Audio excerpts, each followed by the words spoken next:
All right, what's up, guys? Decided to go live because why not? For a 4th of July night, I actually am kind of bored, so let's just go at it. Got people launching fireworks out here in fucking Fontana, California right now. It's going crazy.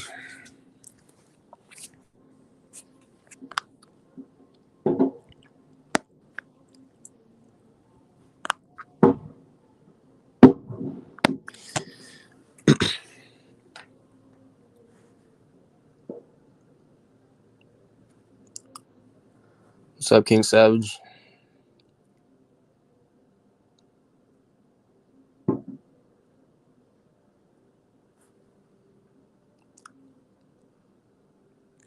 What's up, Richard? I'm guessing you're new. I haven't seen you here before. All right, he's here. What's up? What's up? Always forget to change the layout.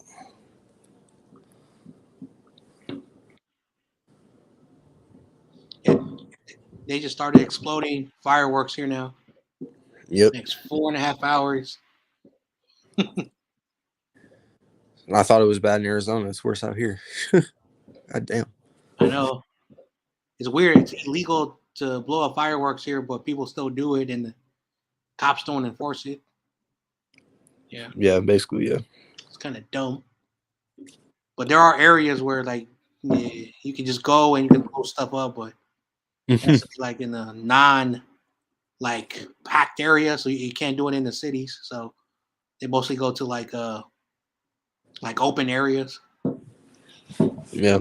And most people are they're just lazy. They just go in the backyard, and then it annoys the hell out of people, and they call the cops. Oh, the police! They're my neighbors blowing up stuff, and the cops are, all right, thank you for letting us know, and they never show up. Yep. Yeah. Basically. You know.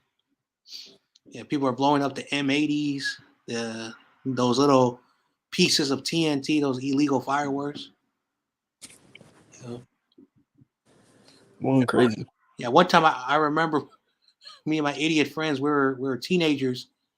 We bought this pack, and we accidentally lit one up, and we threw it in an area where it was all like dried, and we thought, oh crap, we created a fire, and luckily it like burned out before it even exploded. So we kicked it all the way to an area where there was like mud, and then when it landed in the mud, it like blew like a bunch of mud up in the air. So we were lucky that we got lucky.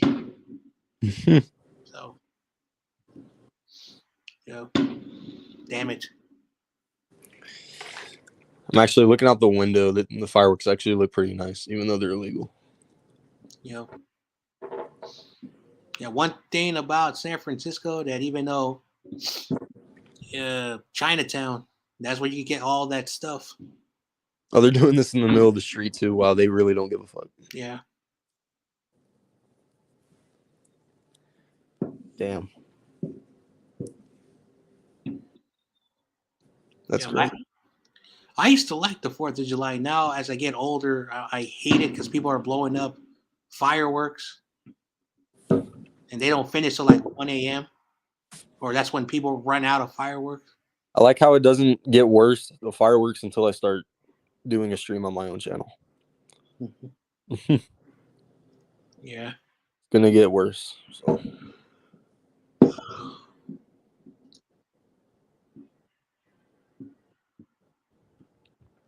Yeah, I saw that too, King Savage.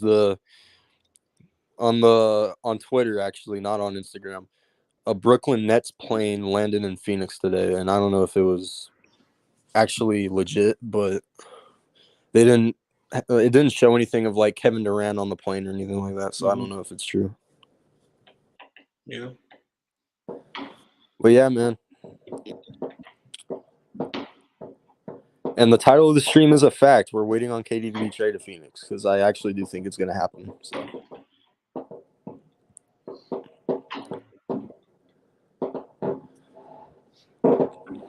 Damn.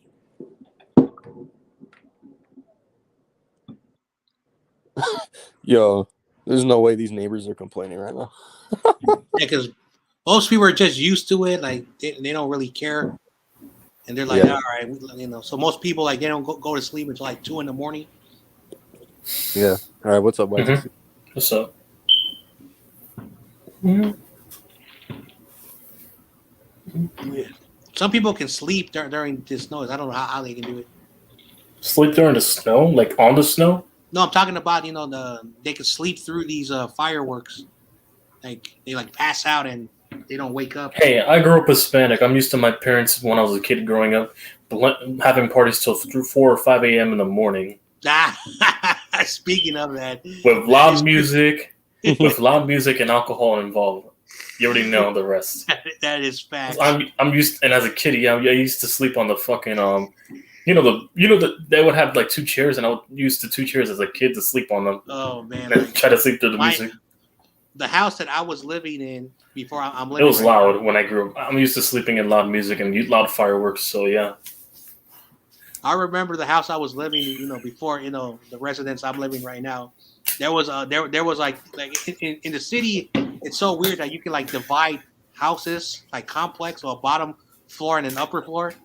And so people who had the access at the bottom floor would party, and the people who live upstairs would get so angry because they couldn't sleep. And the stereotype is kind of true. Like the majority of the families or the Mexican families partying like every little celebration.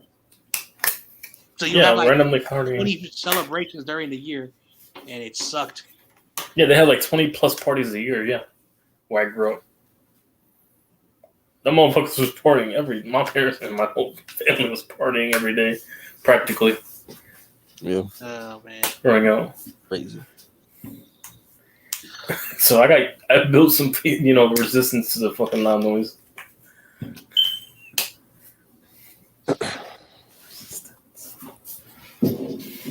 Almost done with the pick'em things. I already got the design and everything. Now I just got to do the teams.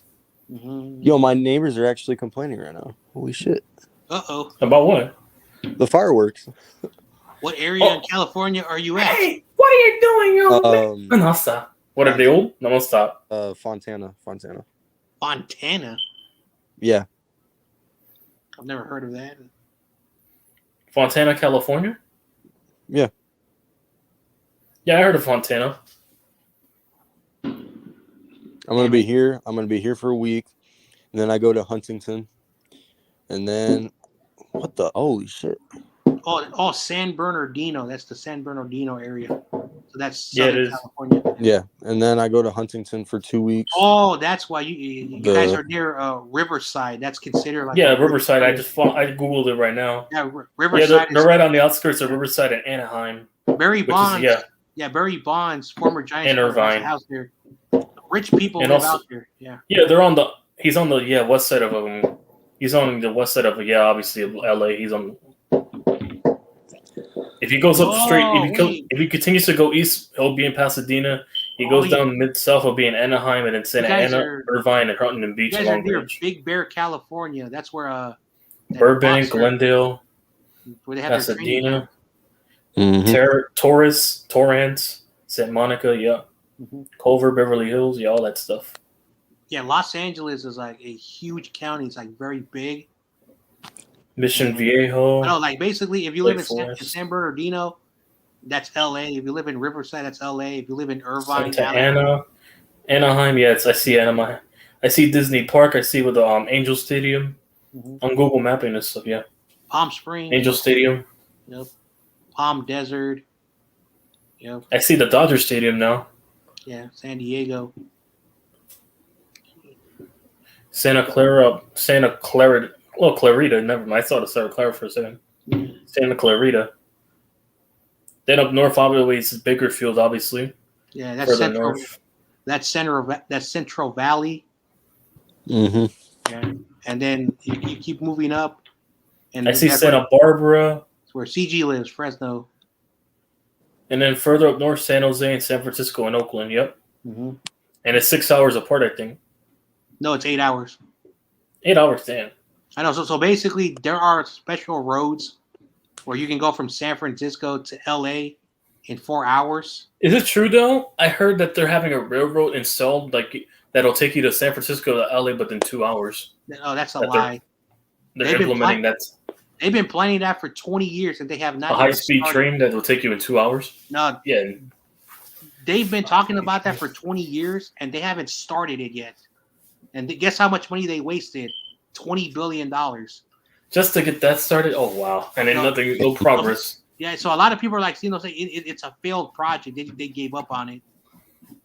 Hopefully they bring it back in a couple of years. No, in a few decades from now.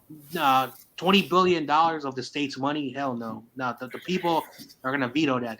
We're not going to give up more money to build something that will never. No, because if I ever go to California, if I stay for like a whole month for a couple of weeks, I'm heading both regions up north and south. So yeah. Get the whole California experience. So, yeah. It's just too bad Caltrain. Philly Sports Talks here. What's up, man? Oh, it's your buddy. How you doing, man? Hey, the Philadelphia dude. Hop on. That was that one guy you had on your show. Hop on. We'll have a Giants fan and an Eagles fan talking.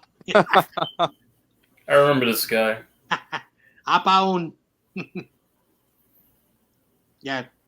So we have a train called Caltrain that starts in San Francisco. It goes all the way to Gilroy, California. I didn't know he subbed you up, but yeah. Yep. Gilroy.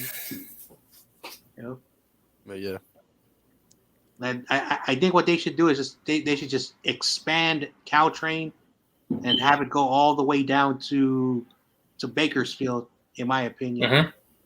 Oh, shit, they're playing country music outside? Damn. Oh, damn. Yeah, that area is like near the country. Arizona, yeah. No, in California. A lot of people forget how big California is. Like, there are areas where it's country. Like, no, that shit's big. That's way better than fucking. It's bigger than New York right now. Like, you guys got even upstate. You guys got Toby Keith on by any chance? Fuck. Nah. Yeah. Oh yeah, I forgot you listen to country as well. I don't like right now, like Reno, which is for me it's rap and rock, obviously both. So yeah. The Reno side of in California is like the cheapest area to live, but because more people are moving out there, the prices are going up. So yeah, skyrocketing. Because What's up, Jonah? What's up, Jonas? What's going down, Jonah? No unlimited data. Oh, okay. What's good, people? I'm out of town right now with no unlimited data. Just saying what's going down. Oh, he's hollering. Yeah, he's out of town right now from where he lives. Yeah, up in Indiana. Yep, me too. Enjoying my 1 month vacation. Hey, I'm also contemplating in a couple of, by next year going to Florida as well to meet some family. Especially when I go to the Huntington Beach area. That shit's gonna be amazing. I'm planning to go down to Orlando with my family I think in a couple of months. Not like during the NFL season, but probably next, during the fall. No, the winter. I'll probably head down to Florida. Once I'm done with California this year, I might not go back until the prices start going back down. I'll go back to Florida to vacation during the January. Yeah. There you go. And be hosting games in the fucking my hotel room and stuff like that. Actually, I got an idea. Because I was on a stream. Awesome case last week. Was it last week? Philly Sports Talk. What's up, dude? What's good, guys? How you doing? Hey, what's up to YTC, the Giants? What's up? Not much. Just enjoying a little bit of a late night and all that good stuff right now. Yeah, that's cool. Yep. Yeah. So now we have an Eagles and a Giants fan here. This will be interesting. I'm just editing right now. I'm not focused on whatever now. Yeah. So I'm like YTC. Like right now, I'm just enjoying this 12 o'clock of the. Yeah, I just got off a USFL stream. I just got 1 million views on my whole channel right now. No, damn. Good shit. Man, that's another thing too. Like that because I've been doing that because I mean I've done that was my last one for the season until the season 2 comes around. Yeah, for me, USFL helped me out tremendously with the numbers. USFL, I've gotten a lot of support and new viewership, especially with the WNBA too, which I've been doing a lot as of recently as well, especially with the Las Vegas Aces. Really? Because let's be real, because Philly doesn't have one, and still makes me mad because I want Philadelphia to have a WNBA team because at least have to be something competent. But right now, temporarily, I'm walking with the Las Vegas Aces as my WNBA team.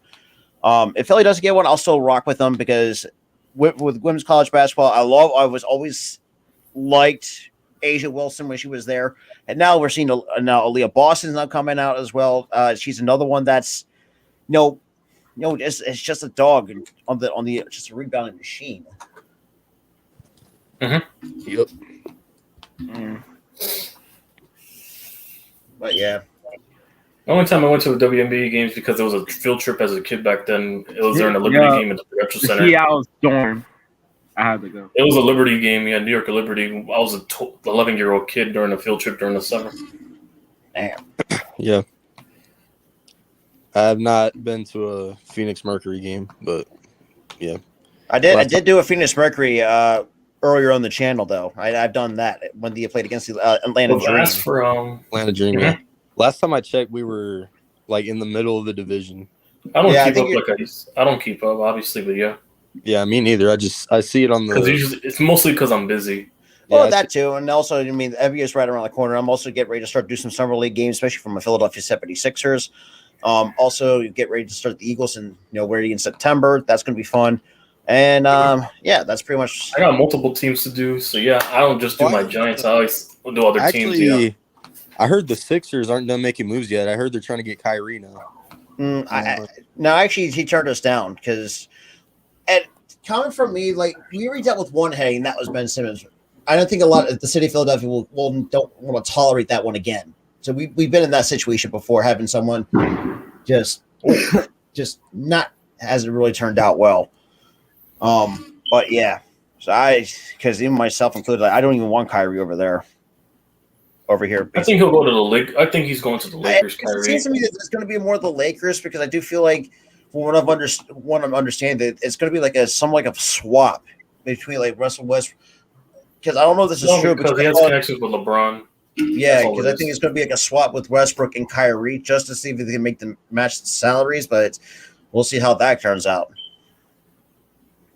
I mean, neither are going to make it that far. But if I had to put a gun to my head, I'll probably go with LeBron and Kyrie. Yeah, gun to my head. I definitely would agree with that. Yep. Obviously, the team's the top runner for Kevin Durant right now, and that's what I've been seeing. Yeah. Fucking pissed. The Knicks still are hesitant to not trade free for Donovan Mitchell. I think it's gonna happen because I've seen so many insiders say that it's only a matter of when the Nets are gonna accept it. Because I think the Suns, we're still trying to figure out who we're gonna give up for Kevin Durant. Because I think absolutely we're trying to get a third team involved right now because the Nets are not interested in DeAndre Ayton. So we're trying to get the third team involved right now. Oh, we're out of the picture. We resigned Mitchell Robinson, so we're out of the picture. Yeah.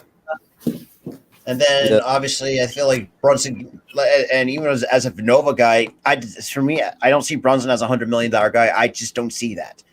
I said he's not going to get fully paid $100 million, I think, because I think half of those monies are incentives and backloaded. I don't think he's going to get a full $100 million because keep in mind also the taxes. Look, yeah, absolutely. But it's like the contract itself on paper, the way how much he's getting paid, say, yeah, I don't see because I think Brunson's a good player. Don't get me wrong. I mean, he's not a superstar. Yeah, he's not a fucking like a Zach LaVine, a Donovan Mitchell, like a guy that can take absolutely. Over. He's just like one of those guys. It's like a complimentary piece to whoever star is right next to him. I mean, we saw it with him and Luka. I mean, we're gonna put him at point guard really because Derrick Rose is consistently hurt, so that's why we got rid of Alec Burks. So. That is true because Derrick Rose has not been the same. Hasn't been the same since his days in Chicago. As long as Julius Randle gets traded at some point, I'll take it. I want Obi Toppin to start over him already. Yeah. Yep. I'm ready for football too. I can't wait for that. Oh yeah, football. Yeah, I'm pulling a triple header on that Sunday. Oh, triple headers. Oh damn. Jeez, it was like 5 minutes. We're starting 5 minutes of these firecrackers nonstop playing. But yeah, we're starting tough right off the bat. We have Kansas City. Yep. Wow. At 1 o'clock, I'm doing the Niners and Bears, and then Giants and Titans, and then the Sunday Night Football game with the Bucks and Cowboys. All right, hold on. All right, let me get another person's perspective.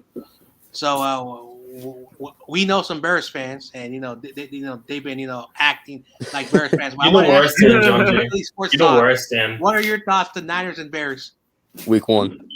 The way that look, even though the 49ers, let's be real, I mean, despite they're going to have, I think they're still going to go with Trey Lance. I think, look, they're still going to be a good team. Don't get me wrong, with George Kittle. I mean, as the tight end position, we still got, who am I forgetting? Because I don't even remember that in the entire roster. Brandon Ayuk, Debo Brandon Samuel. Ayuk. That's right, Brandon Ayuk.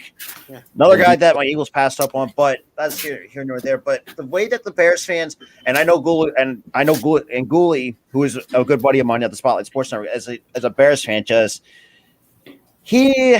just put it this way: some of the Bears fans just got to realize like they're still rebuilding, and at times it's like some are delusional. And trust me, we dealt with some over here with Eagles fans too at times. Just Michael, I guess. Yeah. I mean, I think every fan base has that one delusional, that delusional section. But I still think, obviously with Chicago with Felix Jones Jr. getting Jaquan Brisker to help with the safety, and I have a couple defensive pieces in the later rounds. I do think. Jesus. Damn, someone shot up a big firework over there.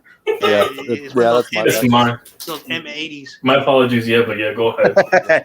But Cool, we're two over here. But I still think the 49ers are thinking to come out on top. I do think that's where the Bears will take their first L.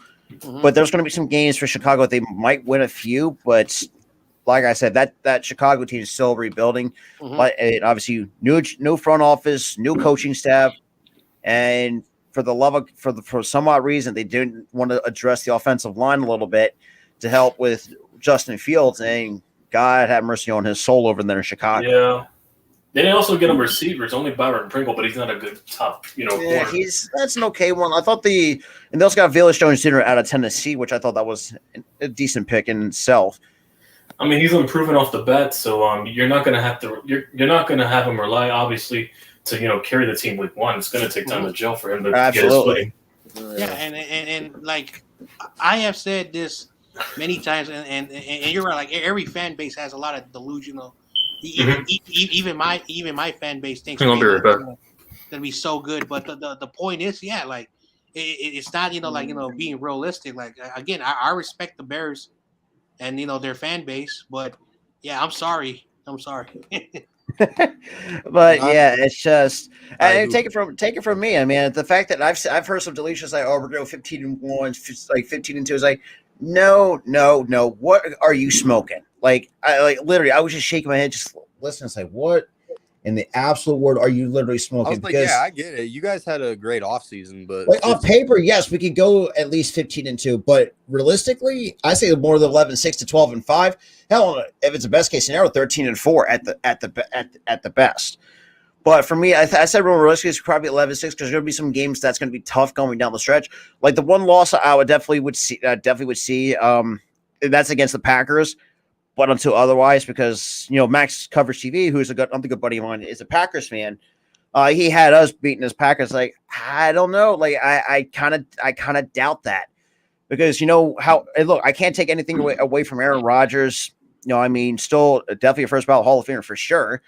But just Rodgers knows how to make people looks good, and especially the fact that the Packers have a good record without Devontae Adams. So. And also got Christian Watson. Yeah.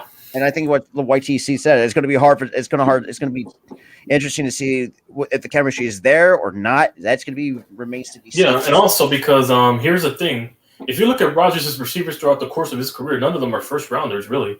No. Outside of Devontae Adams, none of his receivers were really first rounders. A late first rounder. I think Jordy Nelson went undrafted as well, or something. I think Nelson might have been a second rounder or definitely would have undrafted because man, he's going through so many different receivers and different tight ends over the years. I mean, a bunch of randoms in the late rounds and turn them into stars. Mm-hmm. Yeah.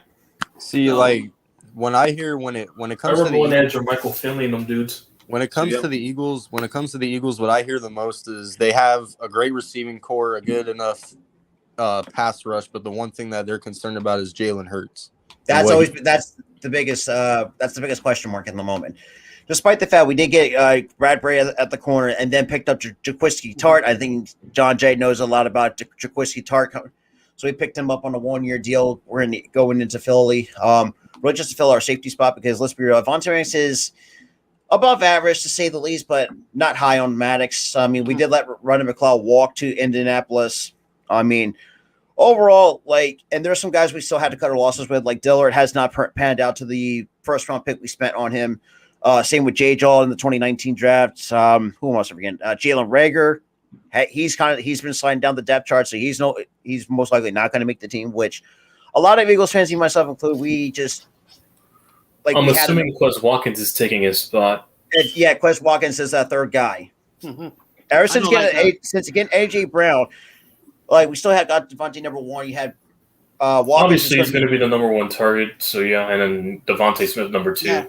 I know. Yeah, and again, I don't know what is your safety room, but Jaquiski Tartt has never lived up to expectations. In his entire career, he always plays half the season, and he's always on injured reserve the second half of the year. The only time he was healthy was the 2019 season, and he was still injured and missed 4 games. So that's the thing about Jaquiski Tartt. He also has turf toe, so I don't know. I mean, that turf. And we dealt that with Jason Peters. The guy still needs to get his ass retired, just to retire. like this is where I had my issues with him. He cannot stay on the football field for 5 goddamn minutes, and he gets hurt for the rest of the game. It's like, just hang it up. He's already got a Super Bowl ring. Just hang it up, for crying out loud. Peters, yeah. See, the signing I liked the most. It's a bit biased, but because he used to be on the Cardinals, but I like the Hassan Reddick signing for Philadelphia. Please don't remind me of Reddick. And obviously, Hassan Reddick. I mean, look, I thought he actually had a decent career. I mean, the Carolina Nate Solder blocking him no more.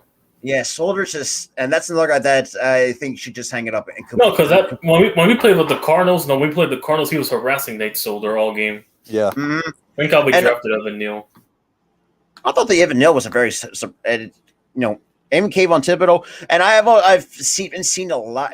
There's been there's some question marks surrounding Thibodeau, but I've been hearing Evan Neal's been really highly talked about. Yeah. I've been heard a lot of positive stuff. Physique wise, he's huge. I know, I watch Pac-12 football. And I didn't know you guys got Jimmy Moreland. I just saw your roster. I didn't know you got Jimmy Moreland. Really good, from Washington. Hutchinson was the best pass rusher. This guy Thibodeau, again, I'm not trying to give credit to Oregon, but he's a good player, and I think he was the biggest steal because on my draft grade, I had him as the best pro prospect to jump in and play week 1. That's how good he is. You're pro ready, and also because both of them at that point, Evan Neal and Kayvon Thibodeau were projected number 1 at some point. Yeah, I had even my mock draft. I had Kayvon Thibodeau probably in the top 5. Probably I had him I thought he was. No, I thought Thibodeau was going to go to. I thought Thibodeau was going to the Jaguars. That's what I thought, but man, the fact that Jaguars took Trayvon Walker's really Trayvon. Yeah. Trayvon Walker, I thought it's he's. No, I thought the Jets were going to get Evan Neal. We were going to get a Kwanu and trade back. That's all I saw. I mean, I thought even the Jets had an interesting draft too. You get Garrett Wilson, Sauce Gardner, Jermaine Johnson. Who am I forgetting all that at that draft class? I know they drafted. Wasn't that the other lineman? I think Jermaine Johnson might have been the. They took the tight end. No, it was one of the. Tight ends. What the hell is his name? No, not McBride. Fuck. It was one of the. McBride went to the Cardinals. Yeah, McBride. It was that tight end to the Ohio State. It was Ohio that State, one I wanted. Jeremy Ruckert. Oh God, that's right. I forgot about he actually went to Jeremy Ruckert. Yeah, I wanted him to the Giants. Yeah, but we got Bellinger, so I'll take it. I mean, shit. I mean, hell, even with the Giants over the years, I mean, they had some very underappreciated players. I mean, David Tyree's one of them. Say what you. And we always have something at tight end outside of Evan Ingram. Really, we always find something at tight end. Absolutely. I mean, that's what the last couple of days. Yeah, I mean. And like I said, I mean, dude, I don't really hate the Giants specifically. At least I'm good friends with a ton of Giants fans actually, and and we kind of just shoot the shit a little bit. Look, and I say, look, I've always liked Eli. Yes, I get it. He was in the shadow of his brother Peyton, but if you really look at it, I thought he actually played pretty well throughout his time with the Giants. I mean, regular season wise, Peyton was always better because he had, he put up better numbers. Absolutely. But in the playoffs, he was more clutcher than Peyton. Oh yeah, and definitely, man. Hell, who can make that argument that Tom Brady lost twice to Eli? No one can really make that same argument. He also lost to the The hell? Yeah. No, in the AFC Championship games, I actually muted myself. Yeah. Damn. Yeah, Meant it's to say just that. like I was like, and that's the thing too. Like, even with my Eagles, it's like, where do we want to go with the 13th pick? Because as much as I like Jordan I had Davis, Jordan but Davis. I already got it. I got I that pick. even Right? I like knew you Kyle guys were Hamilton. getting I was like, Jordan Davis. God, it was tough between the two, like either Jordan Davis or Kyle Hamilton. But I already knew you guys were going Jordan Davis. Kyle Hamilton, I thought he was going to Houston at number 3. that's what I Kyle thought. Hamilton. But I think what Stingley went number 3. Yeah, I had Stingley Yeah. going to the Jet. I had Stingley going to the Jets at 10. That's what I did. That's what I had him. But from what I've understood, and Coach Dante, he's a good buddy of mine. He's all things Houston. Yeah, well, I know Texans. Coach Dante, that Texans fan. Yeah. Yeah, he actually, and even Lovey Smith said that he wanted Stingley. So I mean, pretty. See, Stingley, it's very. I don't know like how to rate Stingley because I don't watch LSU football as much, but because I'm a Clemson guy. I mean, I've also here my Clemson Tigers did possibly move to the SEC after seeing what USC and UCLA go into the Big Ten, which let's be real, was the dumbest idea for 2 West Coast teams to move to the Eastern to like a Northeastern Conference. Let's put it that way. I know, like, yeah, because like I said, I got buddies that went to UCLA and USC, and the boosters, the people who donate the money for whatever the reason, the Pac-12, it's a good conference, but it's not big like everybody else. So, especially the SEC. what they're trying to do is they're trying to do a conference basically from the southeast coast of United States and the south. I'm assuming 4 regions: Northwest, Northeast, Southwest, Southeast. Yeah, that's what I'm thinking because it's like, yeah, probably, yeah. which is funny because I've been telling a lot of people, and I'm definitely, as much as I like some of the players that came out of Penn State, I just can't watch Penn State as much as I used to because let's be real, James Franklin is the worst head coach choice for Penn State, and they made the dumbest decision to extend it for the next 10 years. Yep. But overall, I mean, throughout my entire life, I've been a Clemson fan because I grew up near and I experienced the Gamecocks and Tigers rivalry in South Carolina. I mean, that's where I got most of my exposure to college football when it comes to like the Clemson Tigers and the South Carolina Gamecocks because I remember it's like the days of Steve Spurrier.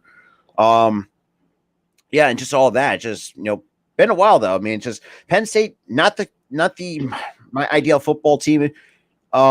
If I had to choose, I mean, so a lot of times, just like Temple has not been the best either, but I'd rather watch a Temple game than Penn State because Penn State offensively is absolute garbage. Let's put it that way. Yeah. Yeah, Penn State. Yeah, it's just tough. Their last quarterback, I remember Trace McSorley was there. Oh God, Trace McSorley. You got Christian Hackenberg. Who else am I missing? Yeah, Christian Hackenberg, from the Jets.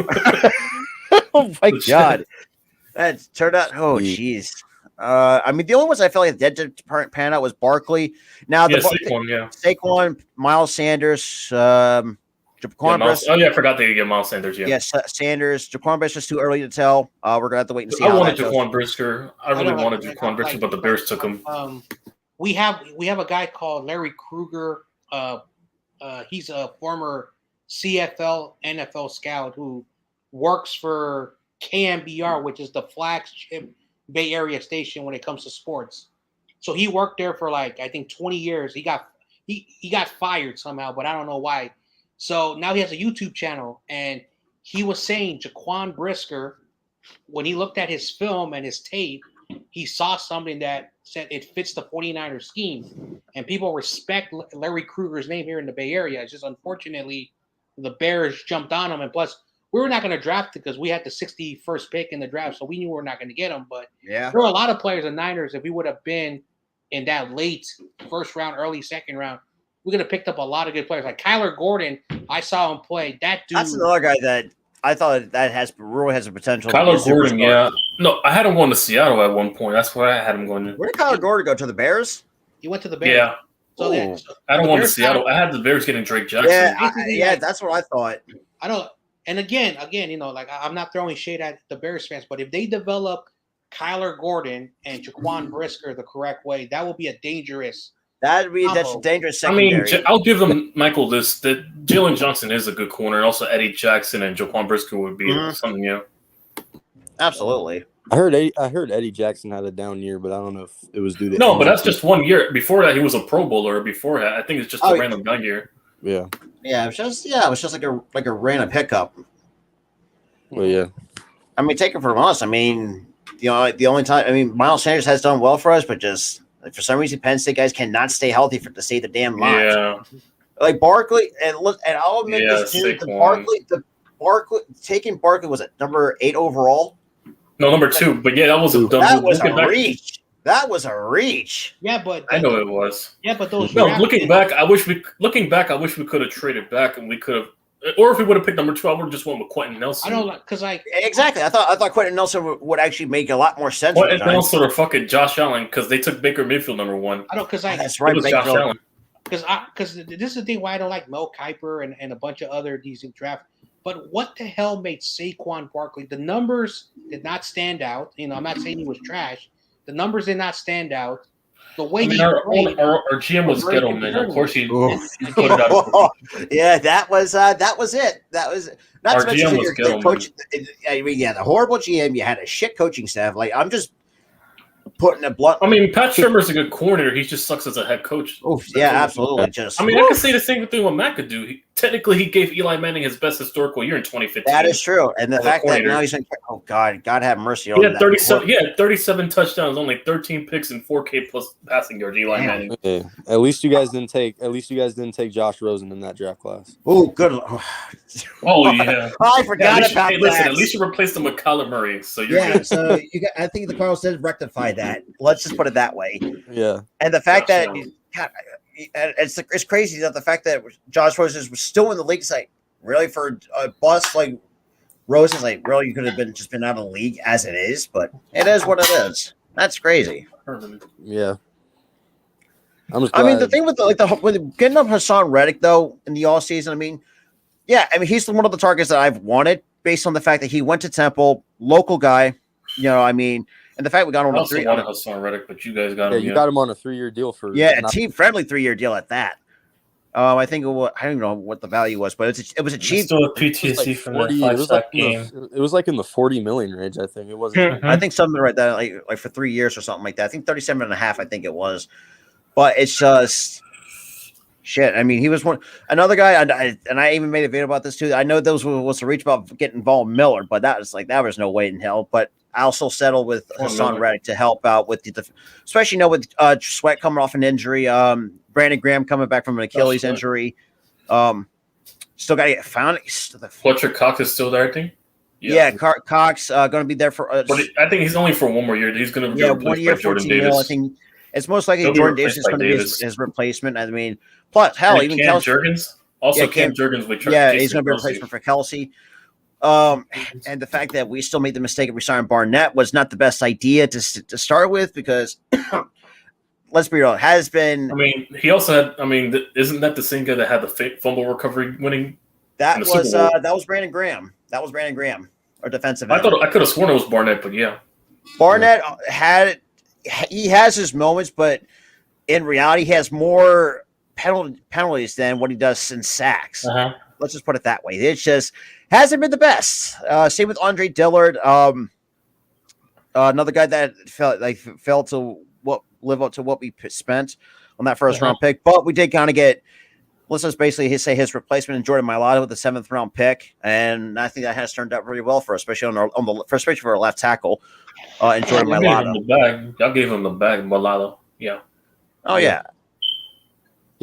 From what I hear, he's actually not that bad though. So no, I mean 6'8", 350 plus pounds, and just moves pretty quickly off his feet. Mm-hmm. But we do have an agile offensive line though. That's the crazy part though. I mean, the only other oldest guy that's on the offensive line, that's Lane Johnson. That's been Lane there Johnson, just like, yeah. I mean, you still got Brandon Graham still sticking around, Cox still sticking around, and Thompson and Lane Johnson still sticking around. So and same with Kelsey. So we have 4 guys from that Super Bowl team still sticking around, trying to help with these younger guys. I'll give you this. I mean, the guys that are sticking around are trench guys, so that's only important. See, now when it comes to what my team drafted, I don't really pay attention to college that much. I just look at the positions that we desperately need. I just look We, at positions, then I'll look at tape. Yeah, we drafted a couple edge rushers. We got Cameron Thomas and Myjai Sanders. Myjai Sanders, I would That have was wanted in the I late thought that's rounds. gonna be a steal for the Cardinals, in my honest Yeah, opinion. Myjai Sanders, yeah. A lot of people, because Chandler Jones left, so we needed those guys. Yeah, because A lot of people are saying that Myjai Sanders should have gone up higher. Yeah, he should. He was supposed to go higher. Yeah, There was a lot of guys that fell to the late rounds. Guys like Donovan West, Josh Joby, Darian Beavers, we did Channing on Tyndall. but we did get Josh Joby as an undrafted free agent, though. Yeah. And same with and Kobe hell, Dean was supposed to go earlier, but he fell to the later rounds. I wanted yeah, to Kobe Dean, early but you third guys got round, him. and that was our pick, and we got it. We stole him away.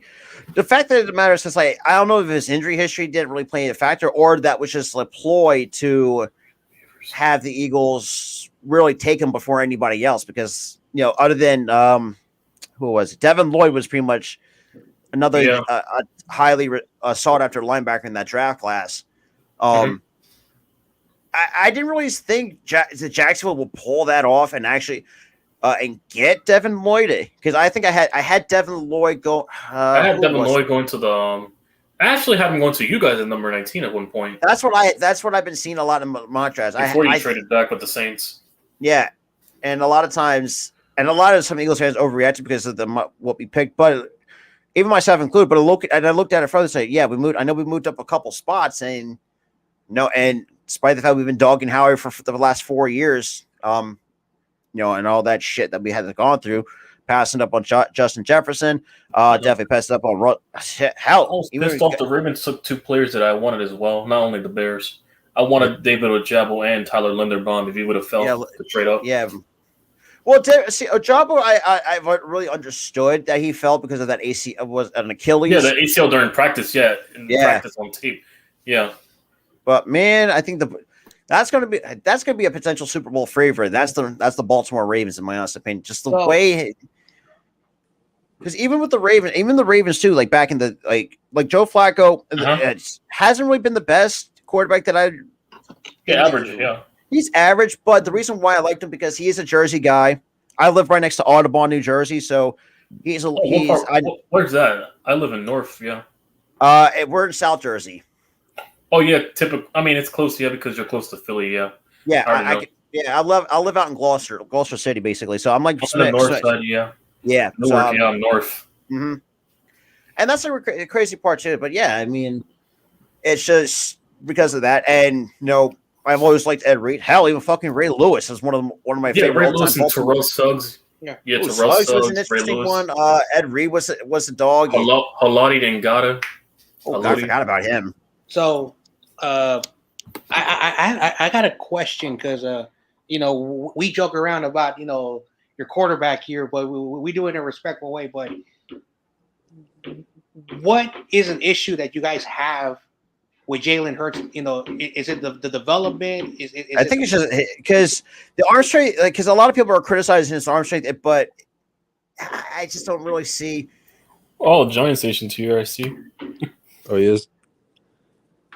Yeah, see, and I'll talk about the KD thing in just a second, but Jalen Hurts is always his reading his progression, his second, third progressions, and at times it's the decision making by the coach, especially for the play calling, and that's where something that's if all thing goes well, which I did talk about in the video before, is learning how to have a deep, accurate deep ball. And reading the defense is better than what he did. Now, granted, I did give a benefit of the doubt because after a while, the Carson Wentz situation that was going on, the fact we threw him to the fire, in his rookie in the last 4 games of the year, and just a lot of times people will use that against him. It's like it's like a lot of times that's where that kind of annoys me a little, rubs me the wrong way, because it's like he's still developing as we speak. It's just, the kid's 24. I mean, it's still, and a lot of times people are not giving this kid a chance. A lot of times, it really rubs me the wrong way as a football fan. If you you don't see other fan bases really saying let's get rid of this guy, not giving him a chance. Because I mean, look, he had a decent first full start under his belt in 2021. Now, not the best outcome we could have hoped, but like I said, I never had expectations last season, but somehow made the playoffs at a 9-8 record. I had this team at 7-10 last season. Like I said, I did not have any expectations. Yep. I will still hold to that as well going into this year, even though it's going to be a little bit of a step further, but I still don't really have that expectation level. Because like I said, I want to see how everything is put together. Because obviously, Shane Steichen is now going to be taking over the play calling, which that really was pretty much was the catalyst in the second half of our season by running the damn football. Yeah, because I don't know what's the plan, but is there a timetable where you guys would realize, you know what, maybe he's not the guy? So, yeah, this is where and I've said this time and time again. If he does not ball out this year, let's just let him go, because I mean this quarterback class coming up, or this 2022 quarterback class is really stacked. And we got C.J. Stroud, Bryce Young, Levis. Levis. That's another. I feel that's going to be a sleeper one. Yeah, and then I know it's a lot of those are a few names, but more are surely going to come as more sure going to become, because I feel that's the biggest headline, especially that draft class. But yeah, like I said, I'm giving this kid one more year. If he doesn't really do what we expect him to do, then just cut our losses with him, because he's really not. Even though we only pay him just slightly over $1 million. I don't even know what his contract really is, but he's almost still in his rookie deal. I don't. But, basically, he was a second rounder, so he's barely getting anything. So it's not going to. So because even though we do get rid of him, it's not going to hurt us cap wise. But I still think because let's be real, because I mean we haven't really had a solid quarterback since the days of Donovan McNabb, and Donovan McNabb, let's put it this way, had his best years, but there's sometimes there was just downright ugly. Especially and then all the stuff, the shit that's with him and T.O. That was an interesting really thing to read about, because it's and the fact that T.O. 50 years old, still almost 50 years old, and still looking jacked as ever. Man, if this dude comes back to the NFL, I see that's where a lot of people, and I see a lot of football fans, even some Eagles fans, as much as I love T.O., and let's be real, I mean, I heard the Yusuf Hill's hiring for him. Yeah, well, unless comes back, if he comes back, where's Fitzgerald at, man? Come back. That's another guy that Larry Fitzgerald. That's another guy that, man, the dude should need to get a ring. Let's keep it a buck here for Larry Fitzgerald. Yeah, he should have got the ring in 08. That's true. And his loyalty was that big. That's why I liked him so much. Yeah. He was always the class act type. That's why I liked absolutely. Him. I mean, Larry Fitzgerald. Yeah. The first definitely a Hall of Famer still doesn't have a ring. I don't. Yeah. Out of that 04 class, the 04 class was stuck. This is how important Fitzgerald. The 04 class had a lot of memorable names in general, not just quarterbacks. In 2019, Fitzgerald was going to break a record of Jerry Rice. So Jerry Rice flew in there to congratulate him. And so basically, I think Larry Fitzgerald is the only wide receiver that's had at least one catch in all of his career games. He has more tackles than drops. That's Jerry Rice's record. So he's got. I think I remember the game you were talking about. He passed whoever was number 2 in receiving yards at the time. He passed him to go to second, and Jerry Rice was at that game. Yeah, and he broke his record for most catches with one NFL team. He has total career catches, and also player on one team. He has more tackles than drops. Yeah, that's the amount of terrible quarterbacks he had in his career. And he had quarterbacks like Drew Stanton, Kevin Cole, John Skillington. Oh, Kevin Cobb. Oh, that's the one name I do not want to. Oh yeah, early 2010. Oh God, Kevin Cobb.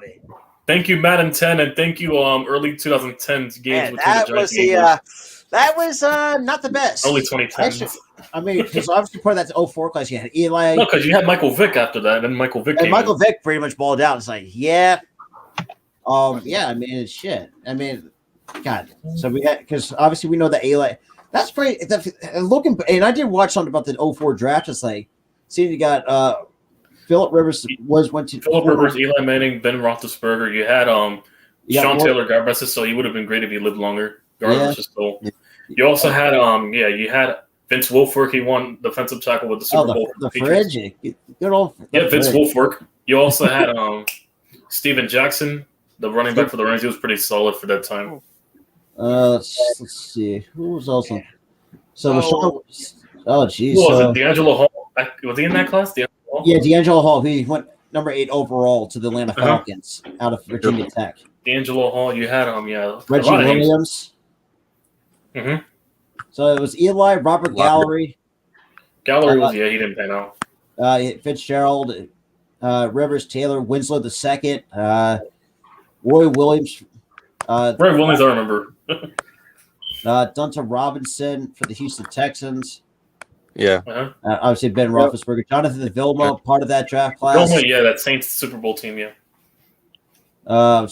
Tommy Harris, Lee Evans, Will Smith, Vernon Carrington. Lee Evans was a good receiver for the Bears took Tommy Harris, number 14th overall. Like I said, Vince Wilfork at 21st overall. Uday's 20th. You had Vernon Carey 19th. Steven Jackson, Ahmad Carroll, Chris Perry, Jason Babin, Chris Gamble, Michael Jenkins. I remember Chris Gamble. I remember those two. Kevin Jones, Rashawn Woods, Benjamin Watson. Benjamin Watson. So Julius Jones went second over in the second round to the Cowboys. Got who else? God. Yeah, that's a lot of memorable names in 04 class. Matt Schaub, too. I completely forgot about Matt Schaub. Yeah, Matt Schaub, pick six.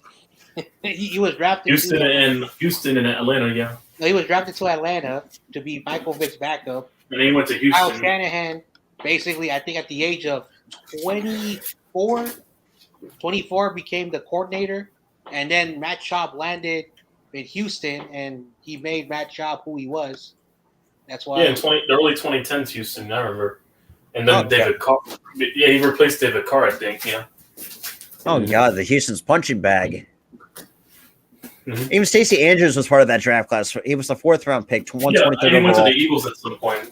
That's a name I don't remember. I know he got drafted by the Bengals.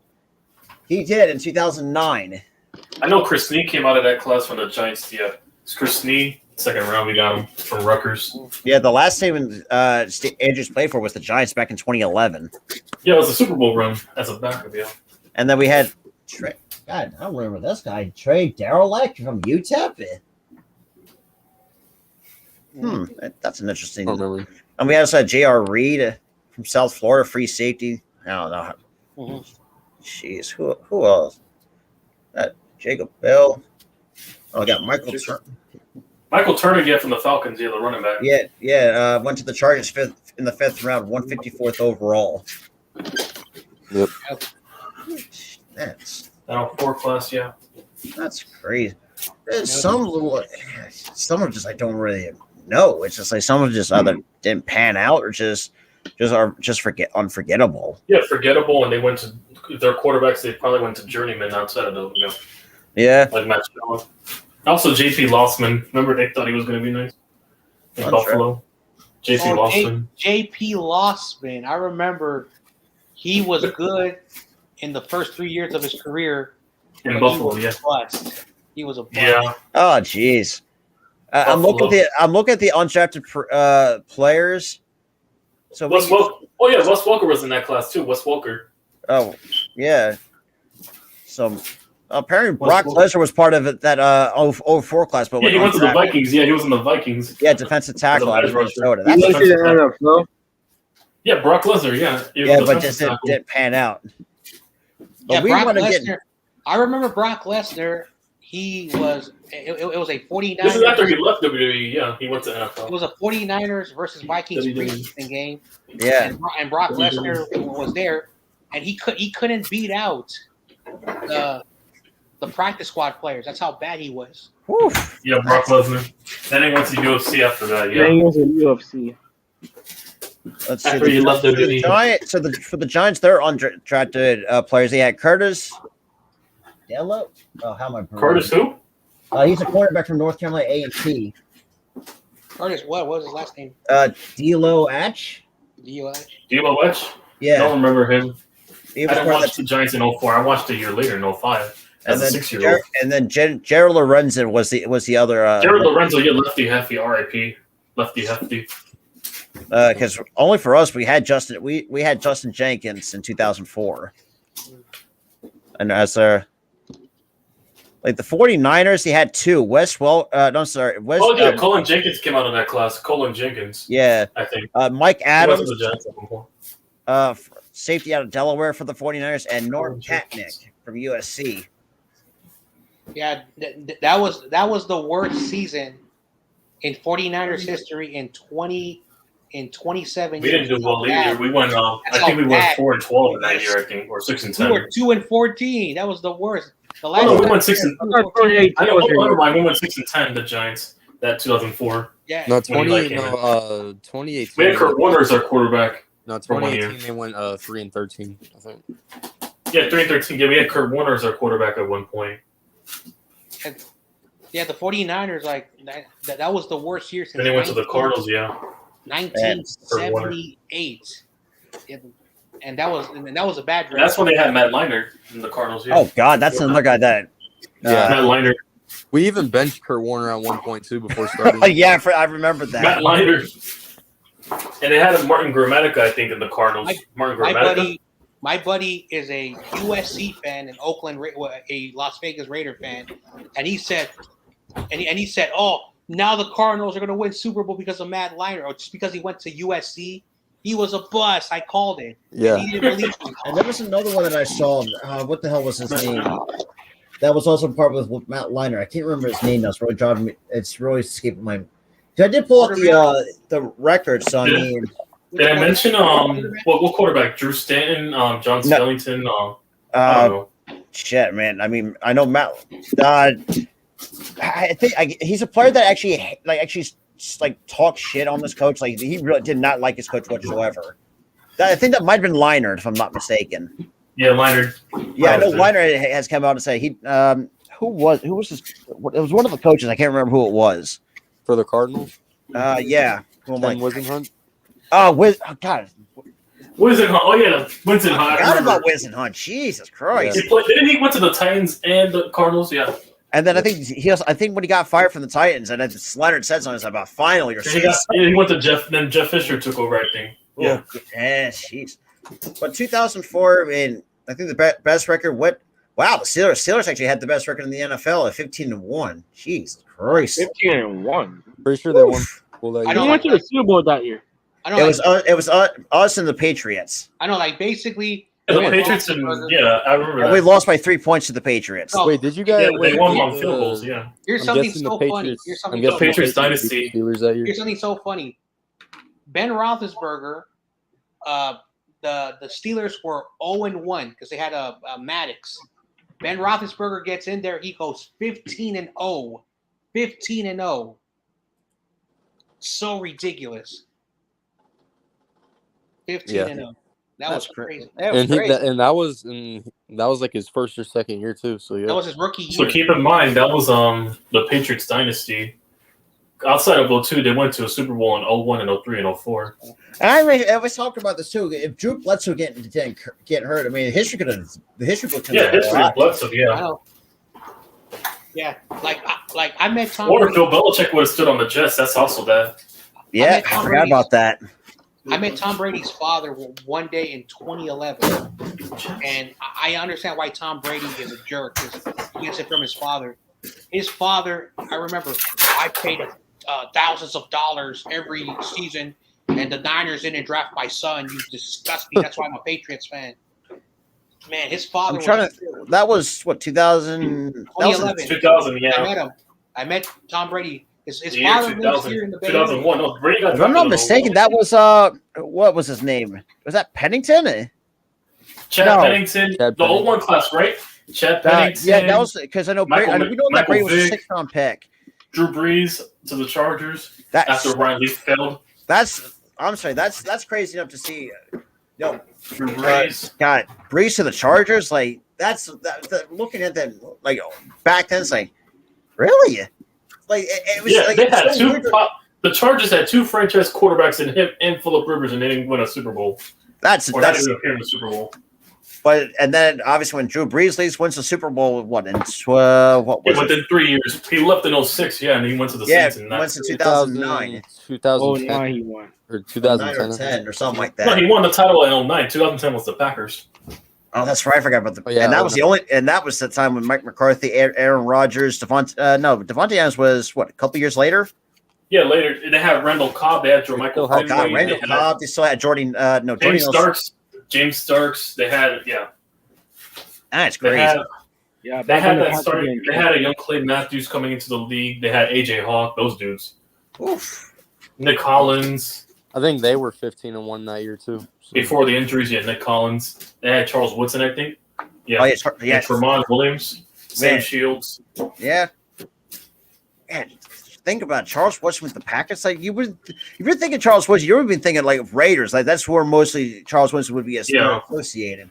But he got his title, and he got his title with the Packers. Yeah. Yeah, that's crazy. That is like just really looking back at us. Like, wow, we had Breeze with the Chargers, wins the title, leaving San Diego, and hell, even Philip Rivers definitely we could definitely make an argument he could make a case for the Hall of Fame as the kind of career he's paved out, but unfortunately not one of the big one, which kind of sucks. And same thing was said with Larry Fitzgerald, which that's an absolute travesty. The fact that you had someone like Kurt Warner, and I thought. Look, man, my opinion I didn't really what to think of Matt Leinart. All I know is I feel like he kind of turned out to be a bust. In my honest opinion, I mean, I know each team had their bust, but I feel like the most infamous. I think everyone can. I'll keep it a buck here, and that's Ryan Leaf. I feel like Ryan Leaf. Whew, that's that's not the guy I want to have in my locker room back then. Sheesh. Yeah. Jeez, crazy. It's just crazy how and also that 1988 class, with Peyton Manning going in. Yeah. And I know Peyton Manning could have been a Jet if he skipped his senior year at Tennessee. That would have been that would be very interesting to see, though. And also keep in mind that the Colts were actually in the same division as the Jets at one point. Yeah. Before the realignment, and the Texans came in. And also the Cardinals were in our division until 2004. Yep. See, Manning also threw 28 picks in his rookie year, so a lot of people didn't think he was going to. Yeah, I guarantee you if Peyton Manning put up those numbers in the first 4 years that he had, they would have called him a bust in today's day and age. Absolutely. Because they're so impatient with quarterbacks nowadays. They're very impatient.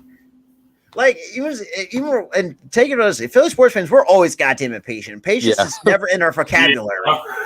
Never ever the Phillies, Flyers, Sixers, Eagles. Like I hear tons of. Bryce Harper got booed out one point.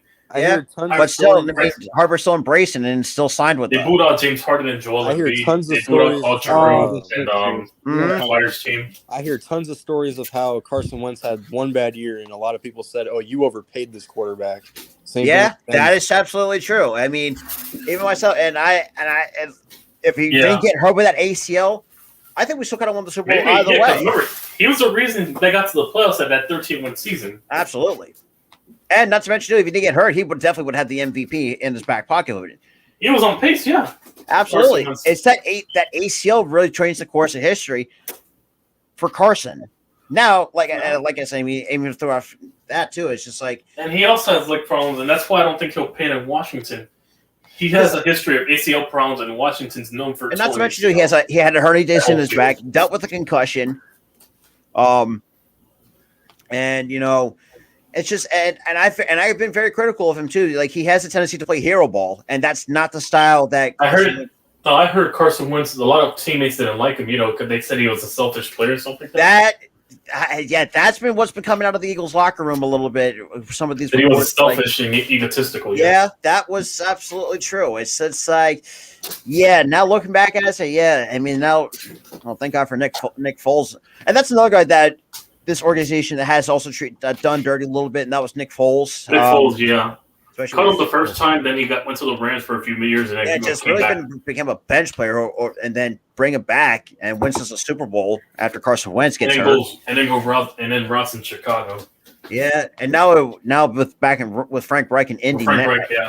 That's Matt Ryan, yeah. That's another guy I feel like that's I don't know. This is the thing too with Falcons fans. A lot of times, I don't really blame. It's like I feel like it was I feel like it was on the coaching staff that really I feel like it was that led to that 23. And we all we still meme on the Falcons a lot because of that. The Kyle Shanahan year, yeah. And it's just like I don't really think Matt Ryan was the problem. Not to mention he won the MVP in 2016. I mean, Matt Ryan was playing as well in that Super Bowl. It's just bad play calling from Shanahan. Absolutely, that's what I'm saying. It's just like bad play calling. Yeah, but I feel bad for because if they didn't take the sack, he would have just threw the ball away. I mean, it was his fault to an extent for not throwing the ball away quicker. But if they would have called a better play to run in, they would have run up by 2 possessions to seal it out. Yeah, there would have been no comeback. Absolutely, and not to mention, he could have had his first ring, and we would not be clowning on Atlanta ever since. I mean, and also he's also 1 ring away from having a better career than Rodgers. His numbers have put up better numbers than Rodgers. Wow, I completely forgot about that. Just compare the numbers with Matt Ryan and Rodgers. Take away if you look at Matt Ryan's like pace for the future, he could very well be in the top 5 in all-time passing yards, but he just that's correct. Yeah, exactly. And if he has Super Bowl, he'll be better than Rodgers. The thing is, they don't win because when he was in Atlanta, they made him throw the ball like 50 times a game, and that wasn't. Yeah, bombing it to Taylor Gabriel, fucking Julio, and Calvin Ridley. Yeah. No, Calvin really wasn't there. No, Calvin. No, Mohamed Sanu. And that's another. I think he might be. I don't think he's even in the league anymore. Sanu. Mohamed Sanu. I think he was on the 49ers. I think that was the last team I think he played for. Yeah. Mohamed Sanu. Then before that, he was on the Patriots. I mean, I think that even the Super Bowl. I mean, there's some decent Super Bowl memories. For me, I mean, I could always say that go back to Super Bowl 52 when Brady Coates got his ass laid out by I think it was Malcolm Jenkins. Yep, Malcolm Jenkins. And hell, go back to 2007 where Sheldon Brown lays a huge hit on goddamn Reggie Bush. And it's just like, even Bush just like, shit, I got lit up like a Christmas tree. Oh, yeah, man, just like if you not paid attention to your blind side, yeah, shit. Mm-hmm. And that's at the time we still had Jim Johnson's defense. I mean, so got Brian Dawkins. I mean, who else? We just had a really good defense since then. Just went through different defensive corners, and obviously seeing some of the ugly ones. Let's put it that way. Chip Kelly era and stuff like that. God, I mean, shit. Like the worst draft loss I can think of on this franchise was Danny Watkins. Whoo, boy, that was bad. I'm surprised not Nelson Aguilar, but yeah. Well, I guess the thing is, Aguilar had his moments. But we mismanaged him, making him our number 1 guy instead of not having be our number 3, our basically our slot receiver. And since going to the Raiders and the Patriots, and we're seeing what he's doing there, it's just like, you gotta be kidding me. Mm-hmm. It's like it's been tough because I mean we're seeing some of the not just for the Eagles. I mean we're seeing some of these other Philly sport athletes really do well in other cities. Like the Sixers, I mean, I've been a fan of the Sixers since the days of Allen Iverson, like the early 2000s. Unfortunately, I had to go through the process there. That was not the best. That was very frustrating to say the least. Seeing Drew Holiday get up and go, trade Iguodala for a bag of peanuts, basically at that point. Lou Williams, we done dirty a little bit. Les Briel kind of bit us in the ass a couple years ago, and we don't know how that went. That was not the best. Let's put it that way. It was, and miss out a couple players that we could have had. Jason Tatum, Randall. What am I thinking? No, Jaylen Brown. Who else? I think. Yeah, at least you didn't fuck up Black Squidward in terms of Bobby Portis. Oh, forgot. Well, then again, as a Knicks fan, yeah. Before you guys traded for Harden, your GM did let him go to Brooklyn. You guys could have had him before that. Well, yeah, we could have had him before, but even Harden himself said he wanted to go to Philly. But Harden's a flip flopper himself and a quitter. He's done it to multiple teams, not just beforehand. Yeah, but I mean, he quit. He quit on OKC. He quit on the Rockets, and now he quit it on the Nets. He quit it on 3 different teams, and still didn't get nothing. Yeah, I mean, it's just See, I mean, don't blame him. I don't blame him for quitting the Thunder because I don't even think he was the primary starter at that time. Yeah, he No, wasn't. It was Russ. Yeah, it was all Like, the it was KD. always- It was all KD and Westbrook. Yeah. All right, see you, John Jay. I'll see later, you. man. See ya, John Jay. But yeah, Yeah, it was Yeah, always. basically, It was Westbrook. always. It was It was always Westbrook KD and Westbrook. KD. KD. Jesus Christ, man! That's looking back at it, it's like, man, what could have been if that team could have stayed together and Yeah, OKC. Yeah. just And I kind of feel like when he was in Brooklyn, he kind of saw what's going on right now. I kind of feel like he saw that coming because obviously KD's not really the alpha type. He can't really lead a team that much. And He has no Kyrie- leadership.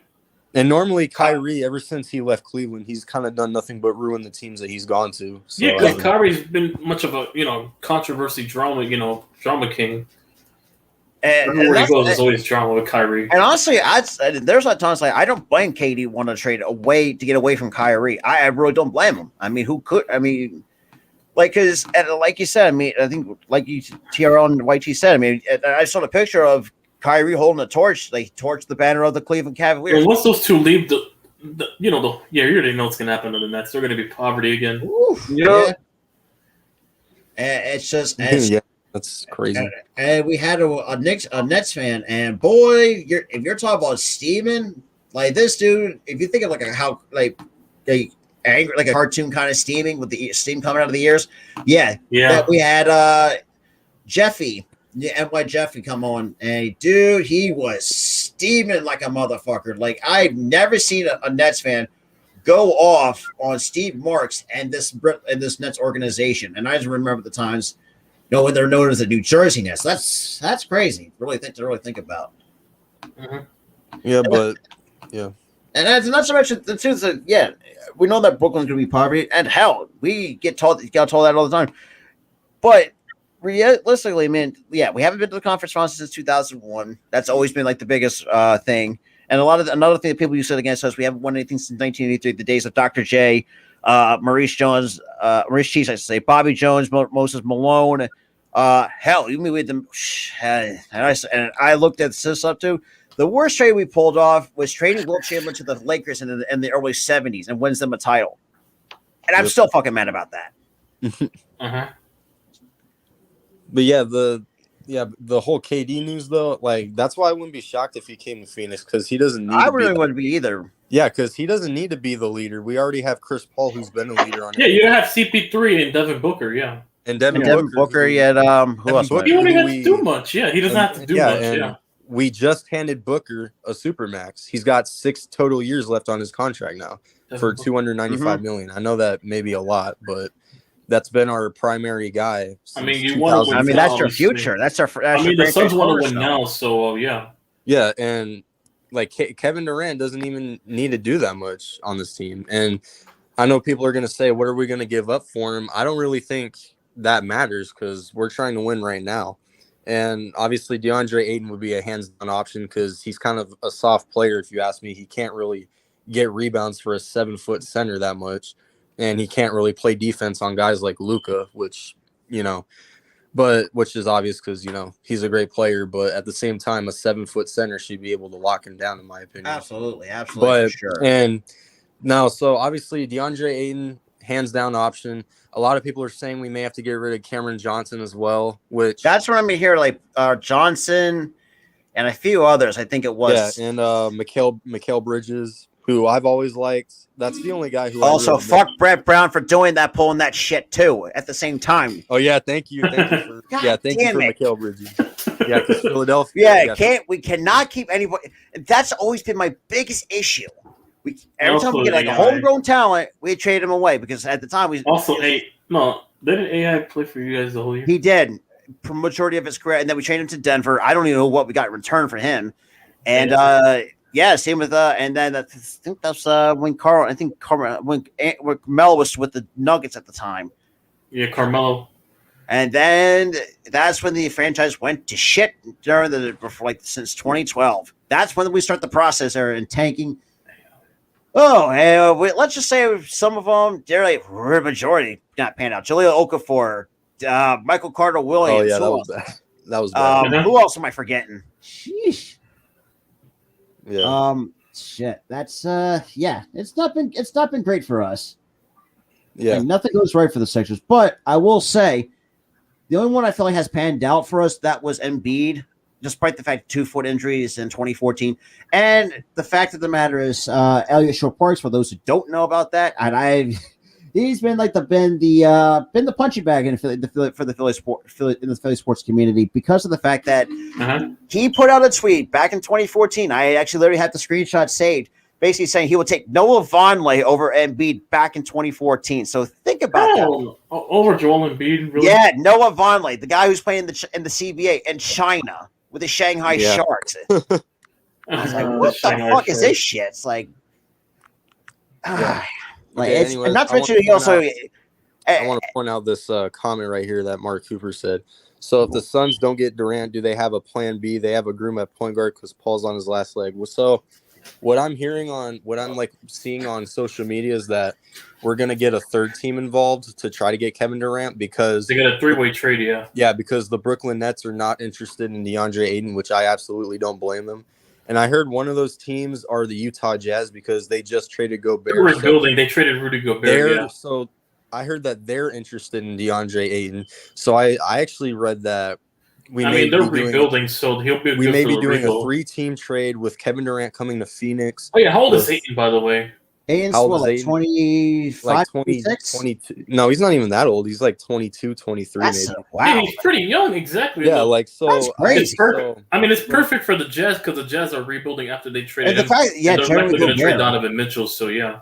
Yeah, so what I've been hearing is that we could be trying to want Donovan Mitchell to the Knicks. We could still do it, but we're just too fucking lazy to do it. So yeah, obviously the 3-team Donovan Mitchell to the Knicks. So between the Suns, the Jazz, and the Nets, I heard we're obviously KD coming to Phoenix. I heard we're gonna try to give DeAndre Ayton to Utah, and I heard that Utah may try to give up Jordan Clarkson to us in return as well. Yeah, so, Jordan Clarkson's good bench depth. Yeah, Jordan Clarkson. Jordan Clarkson to the Suns. Yeah, man. So that's good bench depth. Next to Landry Shamet. That's another great bench addition. So yeah, if we get Jordan Clarkson, because next to Landry Shamet and another former 76er, might I add. Yeah, so yeah, look at him. Yeah. He won. He actually won 6th Man of the Year a couple years ago. So if we can get Jordan Clarkson, that would be super good as a replacement when Chris Paul needs to take a rest. That'd be a great replacement on the court. Absolutely, because the thing is, too, like even though Chris Paul's a good 3-point shooter, I think you're really also upgrading with the 3-point shooting Jordan Clarkson. And as a Sixers fan, when we played the Jazz, he pretty much killed us from deep. Let's put it that way. Yeah, and seeing Landry Shamet be successful, like what the fuck? Like I literally am shaking my head at this point. It's like I saw Drew Holiday win a ring. We're seeing just like what in the absolute world is this? Like it's just feel like as a Sixers fan, nothing has gone right, and it pains me because I had to see it firsthand, seeing Lou Williams ball out at age 36, and I don't know how old Drew Holiday is at this point, and seeing Landry Shamet ball out. Joe Okafor, who gives a damn? But yeah, that was not the best, and we could have. Who else? I think we passed over some decent over. But I mean, I don't know. But overall, I mean, I've been really interested. I'm really liking what I see some of these undrafted players like Scottie Pippen Jr. I've seen the Lakers have been very high on this kid. And same with Sharif O'Neal. I'm surprised Scottie Pippen Jr. went undrafted. Let's put it that way. Yeah. Yeah. Yeah, I hear Scottie Pippen Jr., but we took I hear they're playing pretty good in the summer league right now too. So we'll see how that goes. But yeah, absolutely. We'll see. We'll see. And as for the Suns, we didn't have a draft pick this year. Obviously, we traded them all away. We got Trevor Keels. That's what we got from. Yeah, we traded all our picks away when we got our point guard. So and also mentioned too. I mean, you also traded I think the Knicks also traded their 12th pick, which was turned out to be Jang as well. Yeah, no, we traded that pick, and we also traded Kemba Walker. Right to the and the Pistons bought him out. Alec Burks, Kevin Walker, and Nerlens Noel, and that's another player, Burks, that the Sixers failed to keep. God damn it! Burks didn't do well for us either. He only had a few games, but he was inconsistent. But then again, it was this was Brett during the times with Brett Brown. We still had Alec Burks, and at the same time, despite the fact even when we drafted Simmons number 1 overall in 2016, we still stuck with Furkan Korkmaz. And let me tell you, it's been 6 years of inconsistency. It's real pissing me off. But I will say it's promising having Jalen Brunson next to Evan Fournier and RJ Barrett. And RJ Barrett, I'd really like to do. If we can start, if we can get a chance with Obi Toppin, then I'll be more confident on this Toppin next is another team. guy that's been.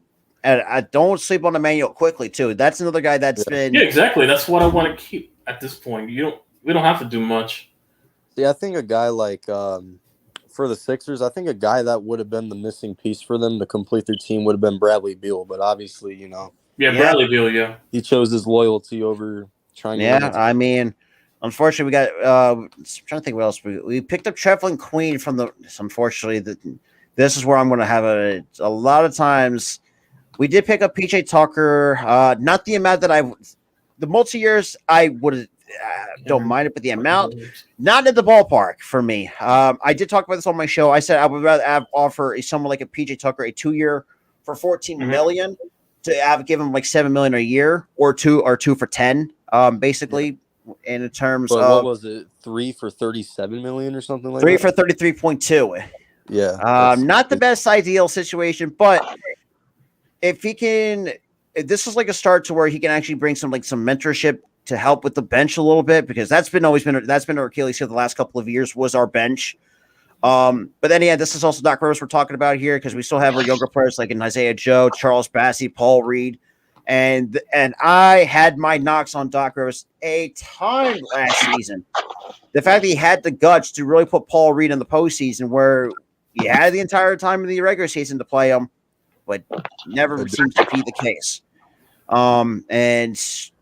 Maxey, how that goes. I mean, Maxey's been playing out of his mind since. Tyrese Maxey's pretty dope, though. Yeah, Tyrese Maxey. That, and especially the fact that, and this is where I give my props to John Calipari. And even though I watched some of his highlights, Harris. It's just Tobias. I mean, despite the fact, let's be real, not the best contract we gave him, and I still blame Elton Brand for that too. And Colangelo at the same time before all that. Oof. Murder scandal went down with Colangelo. That was not the best look for us. And also Elton Brand, as our front office guy, not what I had in mind. Wasn't not a bad player here in Philadelphia, but as a front office man, boy, that was not. That was a big thumb for me. But I will say, I mean, having to get someone like Daryl Morey, I thought I liked that, but where I draw the line, the fact that he's trying to recreate what the Rockets were back in 2017, 2018, that's not the best ideal situation I would want to be in. Now, if it let's say hypothetically works out, then so be it. I mean, but Trevlin Queen, when we picked him, I was like, who the hell is this scrub? I mean, looked at it, said he's a G League, like, another G League piece to go in. But PJ Tucker right now is going to could be our 3 guys, since we did move on from Danny Green, and we also picked up DeAnthony Melton from the Memphis Grizzlies, and we're also Melton. He's going to be on our bench with Shake Milton. We did pick up his I think like a $1.5 million option. You picked up his team option. I don't know what the exact. I know it was under $2 million. I know that for sure. We're still shopping Matisse Thybulle. We're trying to cut our losses with Furkan. And we're also definitely still trying to move on from Tobias. The only one spot that I think the one team that can really take on his contract is probably Sacramento. But the question is, what are we going to get in return? That's going to be the biggest question. Better try to give him for De'Aaron Fox at that point. Maybe Harrison Barnes. Yeah, I'll say that's what I've been seeing. Barnes, De'Aaron Fox. What about Davion Mitchell? Davion Mitchell, I would not mind. I don't think Sacramento would give him up, but. Well, look, Sacramento ain't going to go anywhere. Let's be real. And the fact that the team went through 10 coaches in the last 15 years, that's bad. That's bad infrastructure at its finest. Yeah, that's just like, what the hell? And the fact it's been 16 long years since the postseason, and then technically, I mean, it's been longer for us. I mean, haven't been. Well, then again, like I said, we haven't been in the conference finals since 2001. Had been multiple. I mean, been a couple second round exits. We've been the first round exit that was towards the Boston Celtics in the bubble. You know how that goes. And unfortunately, had one of our best seasons, surprisingly, under Brett Brown. Really sadly to admit that, because Brett Brown has not been the best. And we gave him chance after chance for the last 7 goddamn years. It's really, and the fact that looking at us, I mean, we had some okay head coaches over the years. I mean, the best one we had, my eyes that I've seen as a Sixers fan, was Larry Brown in the 2000s. Coach AI. We still had DK Mutombo, Aaron McKee. I think who else am I missing on that team? Most of them were hurt. I know that for a fact. The only one that stayed healthy was AI. The dude was a walking bucket. I mean, definitely was a Hall of Fame. And actually, at the end of his career, Dub was a Hall of Famer. And the fact that he still doesn't have a ring is some bullshit, though. But then again, it was the Kobe-led and Shaq-led Lakers, so I couldn't be mad at that. And, you know, Kobe was the only Laker that I actually liked because he is from the Philadelphia area.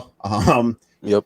It's just crazy. And at the time, I didn't know that until I was like, really? But then again, it's just like, I'm imagining it as a Sixers fan. It's like, what could have been?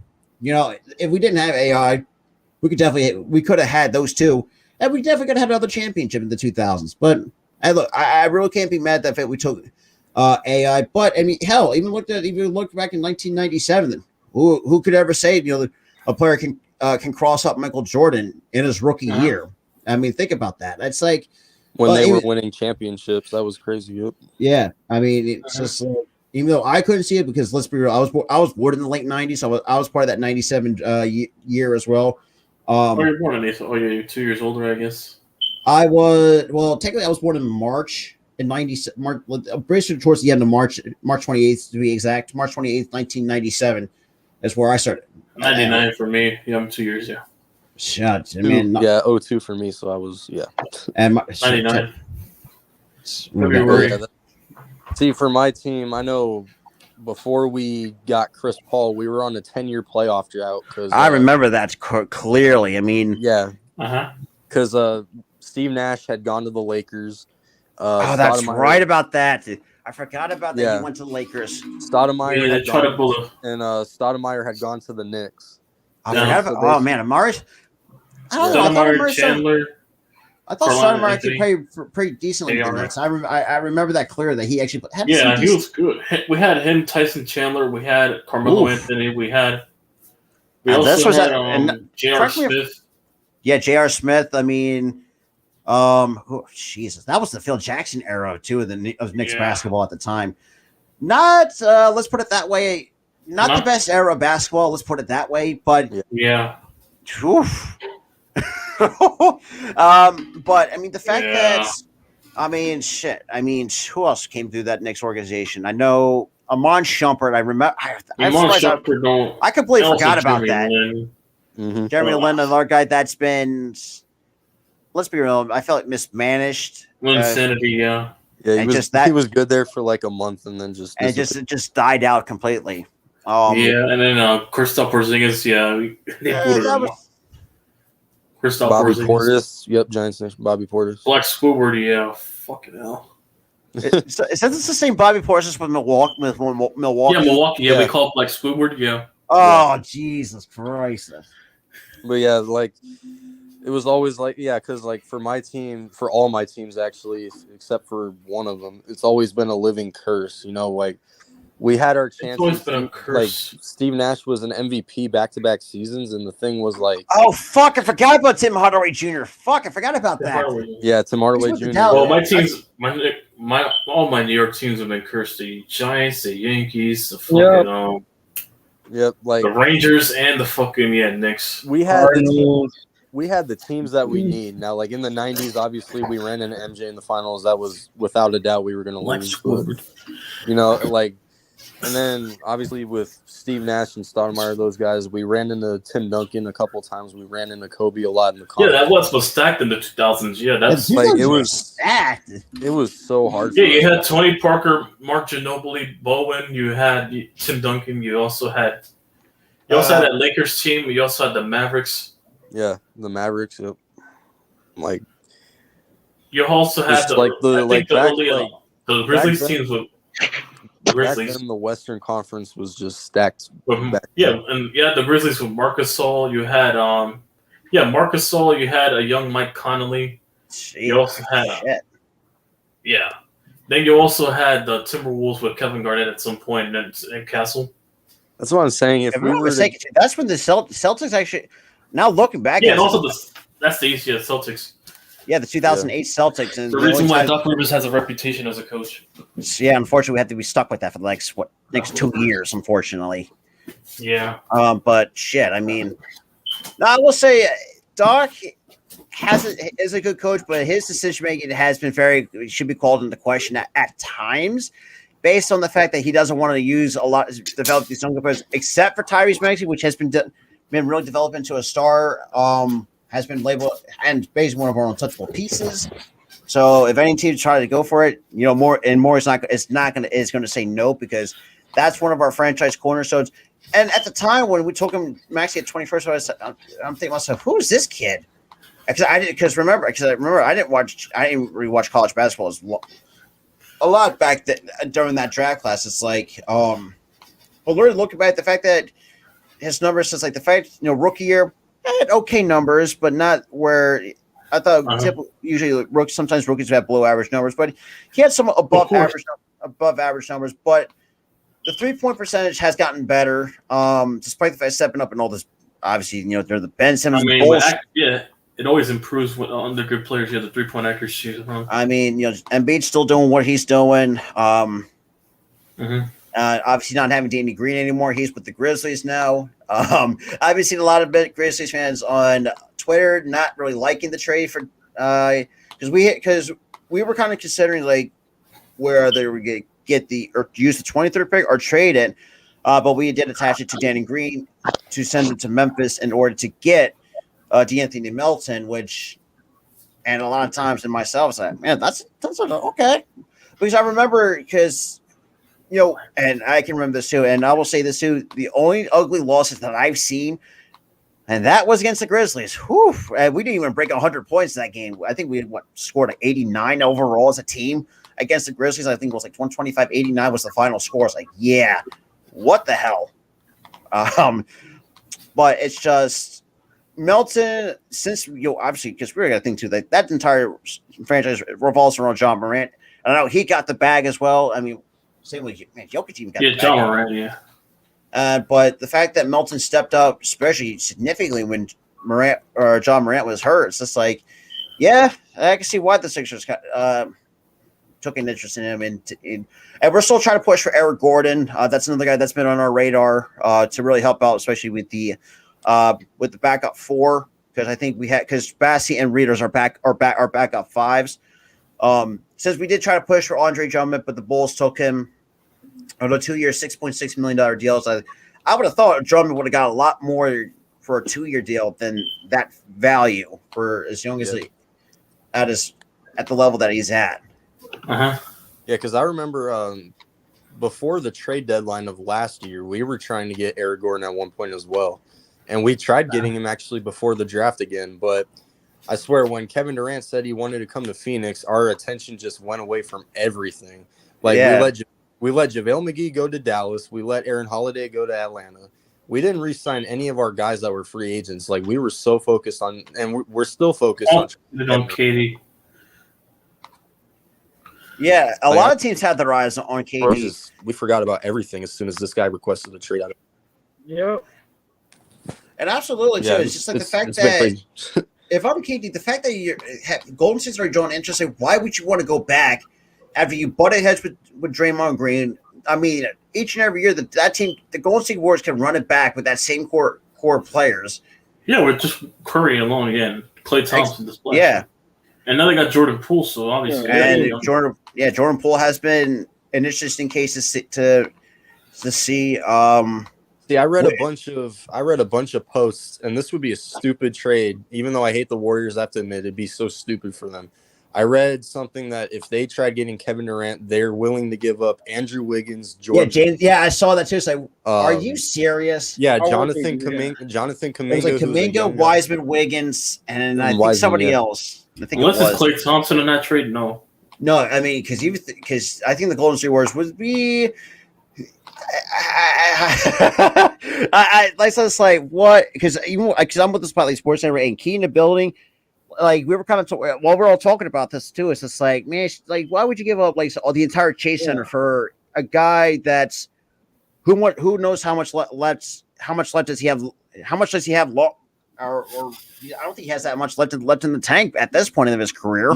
He's 33 years old. So yeah, that's I'm and he's got man.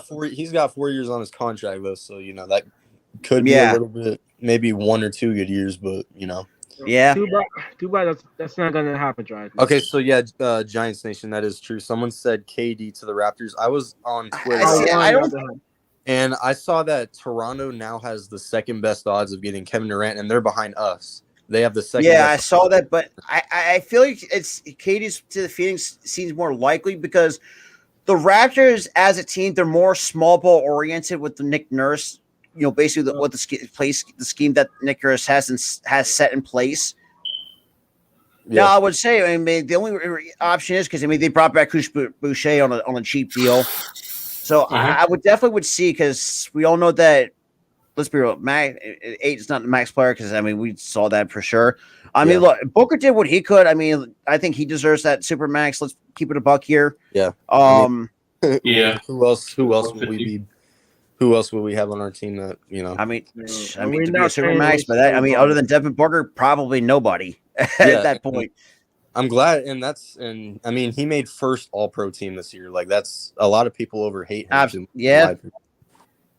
But I guess that's it's just like, it's just like seeing when KD in a Phoenix uniform. That's if it keeps away out of the Eastern Conference, but man, that's going to make it much more tougher in the West. Two things about KD to Toronto. Number one, I don't see it happening because I don't see Brooklyn giving him to an East Coast team. I just don't see that happening. And number two, there's so many people that are saying if KD goes to Toronto, they'd have to give up their entire future. Yeah, Ferdinand Fleet, Pascal Siakam, Gary OG Anunoby, Scotty Barnes, like that's I'm saying hell no to that. Let's be real. As a rival to the East Coast rival, why would you trade within your conference and East Coast rivalry? Like you do not want to. And the asking, look, I know KD. It has 1 or 2 good years left in him, and the fact that the Brooklyn is asking what they're asking, I don't really. But I think I think Phoenix I feel like has a better opportunity to really pay of what Brooklyn wants. I know that like TRO said, not interested in DeAndre Ayton, but I know another team would. But the question is who would be what the 3-team thing is. And Utah's interested in him too. And another thing, you guys can disagree with me on this, but it's just because it's my opinion. I think the Rudy Gobert trade completely fucked up the I think I can agree with that. Because Gobert is not worth first round picks. For an offensive player that's only one-sided compared to the other side. Yeah, he's not. Yeah, I agree with that. Yeah, because now he's actually shortly after Gobert was traded, I read a new post that the Nets. They wanted more first-round picks and they wanted more all-star talents. They're just asking for everything. They're asking an arm and a leg at this point for KD. I'm just saying, and that brings me to another thing too. Like, how's that going to work with Karl Anthony Towns and Rudy Gobert at the same time on the floor? That's two rebounders that are going to want the ball. Yeah, that's why I think Minnesota should have traded for Miles Turner. I think he. But I feel like. Well, I feel like the Bulls are good. I feel like it's one of those teams that are making a push for Miles Turner. Because you really think about it. Miles Turner would have been a solid pick for them. Or fuck it, they could have got Malcolm Brogdon. Brogdon, but Brogdon went to Boston, correct? Yeah, Brogdon. Yeah, they only traded up a bag of chips for him. They didn't have to give him lunch. They could have made that trade. Also, I read something that the Celtics are about to sign the Gallinari. Once he clears waivers with San Antonio. Jesus Christ. Well, there goes. Well, yeah, I was pissed off. Speaking of the Hawks, I was pissed when they got DeJounte Murray. That was another guy I wanted. Yeah, that's. Then again, no one else. I was hoping he could be our CP3, but yeah, he's going to be there. Yeah. See, San Antonio, they just completely hit the rebuild, I guess. And I think they also hit the rebuild because I also see there's another overseas prospect, Victor Wembanyama, I think is his name. That's another guy. I think that's the Spurs are keeping a close eye on. He had it's like 7'3", 7'4", with an almost 7+ wingspan. Yeah, basically almost like a Chet Holmgren, but a little bit taller, and I think has a little bit more muscle. I don't know the exact details, but that's one guy that I've been seeing. The Spurs are really looking at And that's another thing too. Deshaunte, and I do see what the Hawks are. They should try to get a complimentary piece to Trae Young because again the thing too, because you have Dallas, you got Luca, Atlanta, you got Trae Young. These stars need complimentary pieces. I think Deshaunte Murray might be that might have been that guy that I think Atlanta could use. And I mean, Clint Capella, not the best center in my honest opinion, but he's still above average to where he can actually decent production. John Collins, who knows what the hell's going on with him? I don't know if the Hawks are going to move on from him, or the fact, or what's going on over another team that's interested in DeAndre Ayton, the Atlanta Hawks. But actually, I watched some of the Miami. Yeah, because they lost Clint Capella, so yeah. Wait, did Clint Capella even leave Atlanta, or what? No, he's on the. Oh, he's hurt. Is he hurt? He's on the trading block right now for Atlanta. Yeah, Clint Capella, yeah.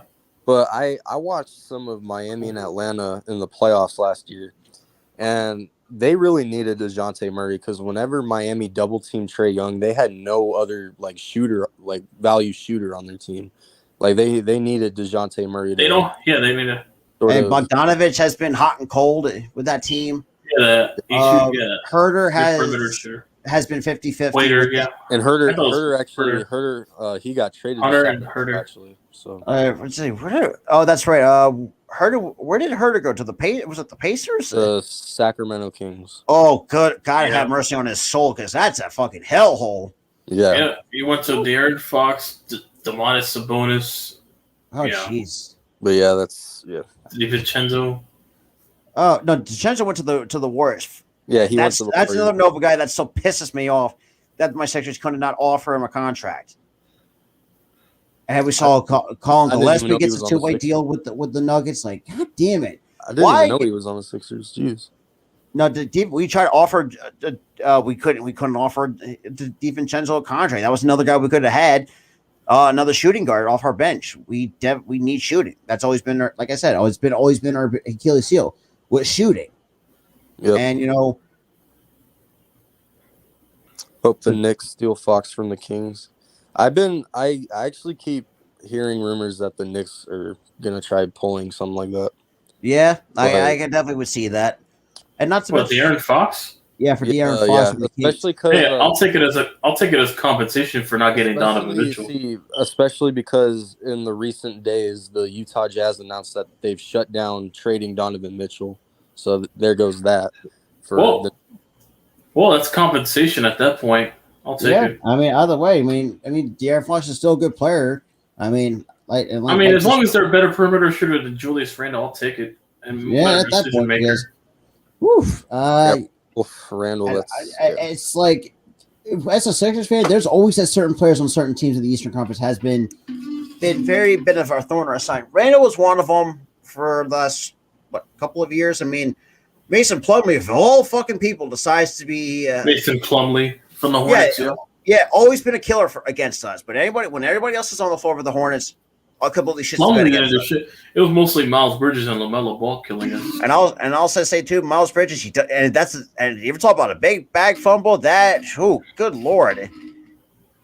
Like, let's say, how dumb do you have to be to really fuck up like that? Like that's a head scratcher to me. Yeah.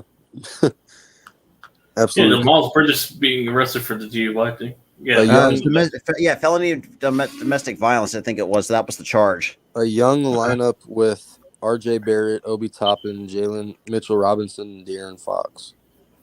Yeah, that's exactly, and plus Jalen Brunson too. Yeah, you have all those. Yep. I'd be more confident because we have better perimeter shooters on the outside. Yeah. And pretty much some better defenders. And let's be real, defenders, it's more because Randall has been. What is he like? What's Randall like? 20, late 20s or almost? I think around the late 20s. Yeah. I think he was. Yeah, he's just 2017. Pretty slow. Like 2017 for the Lakers. Yeah. Oh, Jesus Christ. Yeah. And that's another problem too. Lakers is somewhat panned out, but not always. Yeah. Yeah, I mean we saw that these Laker players. See, Randall's one of those guys. Randall's one of those guys where, like, if they had a regress player of the year award, he would win it. Like, that's Yeah. Like he won. Absolutely. I mean, he's not a I'm just leader, saying, obviously. he won most improved player, and then he just completely went. Completely went backwards. Yeah. Like, and I'm not just saying it because I mean, I don't know. It's hard to describe Randall because, like Hero said, the fact that he won the most improved player, but then all of a sudden just goes back to the days like where he's just not himself. It's like it's just like I don't know. Like that's the crazy thing to really take a look at going overall. But shit, but I don't know. But I think we're going to see how everything kind of pans out with all these NBA teams. It's going to be very interesting. Hopefully my Sixers can actually fucking do something for a change because it's been a goddamn. Well, I mean, we've been consistent the last couple of years when it comes to the playoffs, but it just really cannot get over past that the hump. Basically, just never has. If we get, I'm just saying, if we get Kevin Durant and if we don't at least make the finals, I'm just saying that's a failure for sure. There's just going to be a bunch of Suns fans rioting on Robert Sarver. I'm just saying, like that's. I know. I know a couple from the ASAP Sports Network that are Suns fans, and they don't like Robert Sarver not one bit. Especially A with lot of people don't. Especially with the shit that came out about him. So it's like, yeah, damn. a lot of. See, but I'm just saying, I'm trying to see my team get a finals, and if we get Kevin Durant, we really have no excuse of doing that. So, exactly. I mean, that should be any team. I mean, even like say the Golden State Warriors. Hell, the fact that they missed was it a couple years ago? That's the first time they missed the playoffs. Because they've been very consistent the last couple of years before that 1 year. It's just like, yeah, I mean, obviously not having Curry. I mean, Curry has been, still dealing with the ankle injuries. I think since coming in as well. I think we all understood that he had ankle problem coming in. I mean, Klay Thompson, the fact that this dude worked his ass off to get back to where he was before tearing that ACL is just like, like you really can't say that. You can definitely give the most improved player to Klay Thompson because of that, Yeah, I saw that the Nets won Booker. I don't think so because the Nets know that we can't trade Booker. So why would give him that supermax? I mean, why? Why would they want Booker when they know we can't give him to them? Like we just can't. And not to mention too, that's going to be a Nets team that's going to be led by Ben Simmons if Kyrie doesn't stay. Let's put it that. Think about that. Westbrook and Ben Simmons. Good lord. Yeah. Westbrook and Simmons. Not the best. That's not the best combination you want to have. But as a Sixers fan, but at least we're gonna see. At least we can see another Eastern Conference team. Giants Nation. Eventually, the Nets are gonna as the days go by and they can't really find the deal. If both Kyrie and Katie leave, there'll be poverty. Eventually, the value is gonna. Eventually, as the days go, the value is gonna go down because they know they can't just get a haul of picks from one team and all that. And they're not getting Scotty Barnes, so. Yeah, and the fact that what they're asking, I think that's going to go down tremendously as the day. I kind of agree with TRL. Look, KD had we all think we all agree has 1 or 2 years good years left in him before we can starting to see the decline in his game, and the fact that he's been around as long as he has from the days from the Seattle Supersonics, that's. I still can't believe that team was still around before they moved to the OKC and all that team. And that's the thing too. And don't sleep. And this is another thing I just feel like that's going to at least try to be somewhat competitive. And that's the Portland Trail Blazers. If Dame stays, I heard Dame wants out. Yeah. Well, we're going to see if we get that. Anthony Simons, Anthony Simons got the bag. I mean, you got Jeremy Grant. Nurkic. Nurkic. If he stays healthy, that's always been their biggest problem. Yeah. Nurkic sometimes cannot stay healthy to save his life. Yeah. But when he is healthy, he is a good defender, good rebounder. We need to play and we did split the season series against the Portland Trail Blazers. We beat them at home in the Wells Fargo, but got their home win as well against us in Portland. Okay, so Giants Nation, to answer your question, we may not have a lot to offer, but I would say out of the teams that are trying to get Kevin Durant, we have the best offer possible. Like the Raptors aren't going to give up Scotty Barnes, which is No, who that's the Nets their. want. Well, maybe And Pascal. Maybe Pascal. Maybe. I don't even think the Nets would just accept Pascal. Like that's the thing. They want so the Nets want who? 2 All-Stars, which we have. We have at least 2 All-Stars on our team. That's OG CP3 and and We Booker. have maybe. we okay, so Mikal Bridges will probably have to go. He should have been an All-Star And last year. Devin Booker, obviously Devin But Booker. But that's the Devin thing. Booker's not going since he already signed. He's Was not it going. 5-year supermax? Yeah. Oh yeah, no, There's no, 4 it years. would be So Mikal and Bridges and CP3. They're I'm not not getting saying Chesney. They're not getting Scotty. They're not getting Chris. okay, so They ain't getting any. Or Mini Drake. I'm not saying DeAndre Ayton's going to be like an all-star level, but he does have the potential to be one if he pulls his head out his ass. Mm-hmm. But like he just has to want it basically, and that's why we're trying to involve a third team because the Nets want so many draft picks, and we only have like 3 or 4, which could honestly be enough. But the thing is, I don't think we want to give up all those draft picks because our team is like our team may seem young, but if you really think about it, some of it is like getting older, especially because CP3 has 3 years left on his contract. He may not even last that long, in my opinion. So, And I'm trying to think who, because you have a couple of veterans on that squad, and I can't remember the top we of my don't head. really have a lot. I mean, Yeah, we that's lost, pretty much a young team, but just a couple yeah, old players. It's just Veterans, yeah, a couple of but yeah. veterans. So I mean, but yeah, I agree. We may not have a lot to offer, but out of the teams that are trying to get him, we kind of do have the best offer possible. And not to mention too, like if you also add a team like Utah, I mean that could also make that trade possible to get KD to go to Phoenix.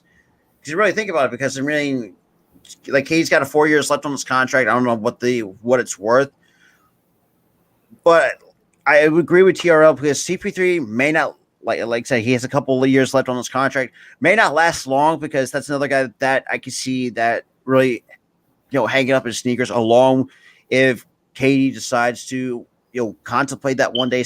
And some of these guys that been around as long as have a CP3, James Harden, KD.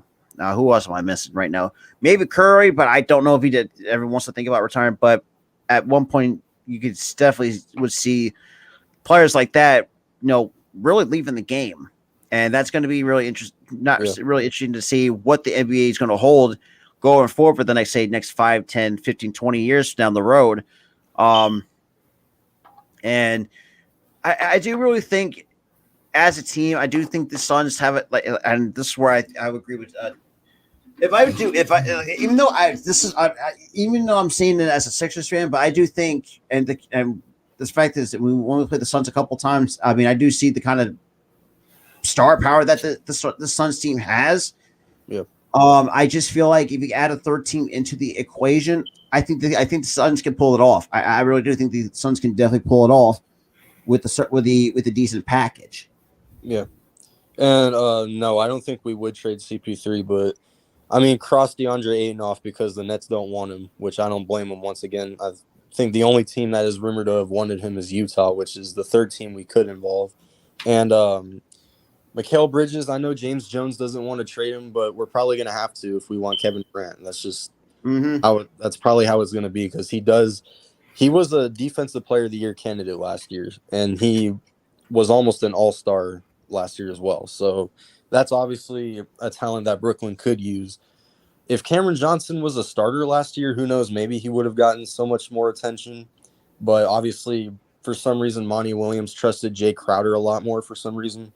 But I think Cameron Johnson does have the ability to be an all-star next year if he is a starter. So we may have to do that. But at the end of the day, if we get a third team involved and trade DeAndre Ayton to that third team, then we honestly do have what it takes to get Kevin Durant. But that's just where I'm at. KD got 2-3 more prime years left. Curry 3-4 if healthy. Yeah, James absolutely. Harden is almost a bench player. Ain't that the truth? And I actually saw a post that the Sixers are trying to extend him 3 years from the 90 million to 100 million range. I don't know if that's true. But That's what I've been hearing, but don't think that's going to. I mean, the multi-year, because I remember I thought this was going to be a 2-year deal. The fact that he already opted out to get more money, to this franchise and not opting in like, like Katie or Kyrie did, but he was willing to take a pay cut and where to really bring in some of these guys, try to bring in more players to really, get a new look and, see where this team can stand in the Eastern Conference. If that's the case, I know some Philly Sixers fans are going to go on a ride, but me, like, it's just like, look, it is what it is. But if Harden can do what he's expected, like I said, not the same player he once was, but if he can still be somewhat productive in the regular season, and God forbid if he wants to show up in the damn playoffs, except for that one goddamn game he busts out for 31 points, it's like, what the hell is this shit? It's like it gets to the point where like Harden at times wants me to drive. I feel want to drive my head through a goddamn brick wall, like figuratively. Like the dude has his moments.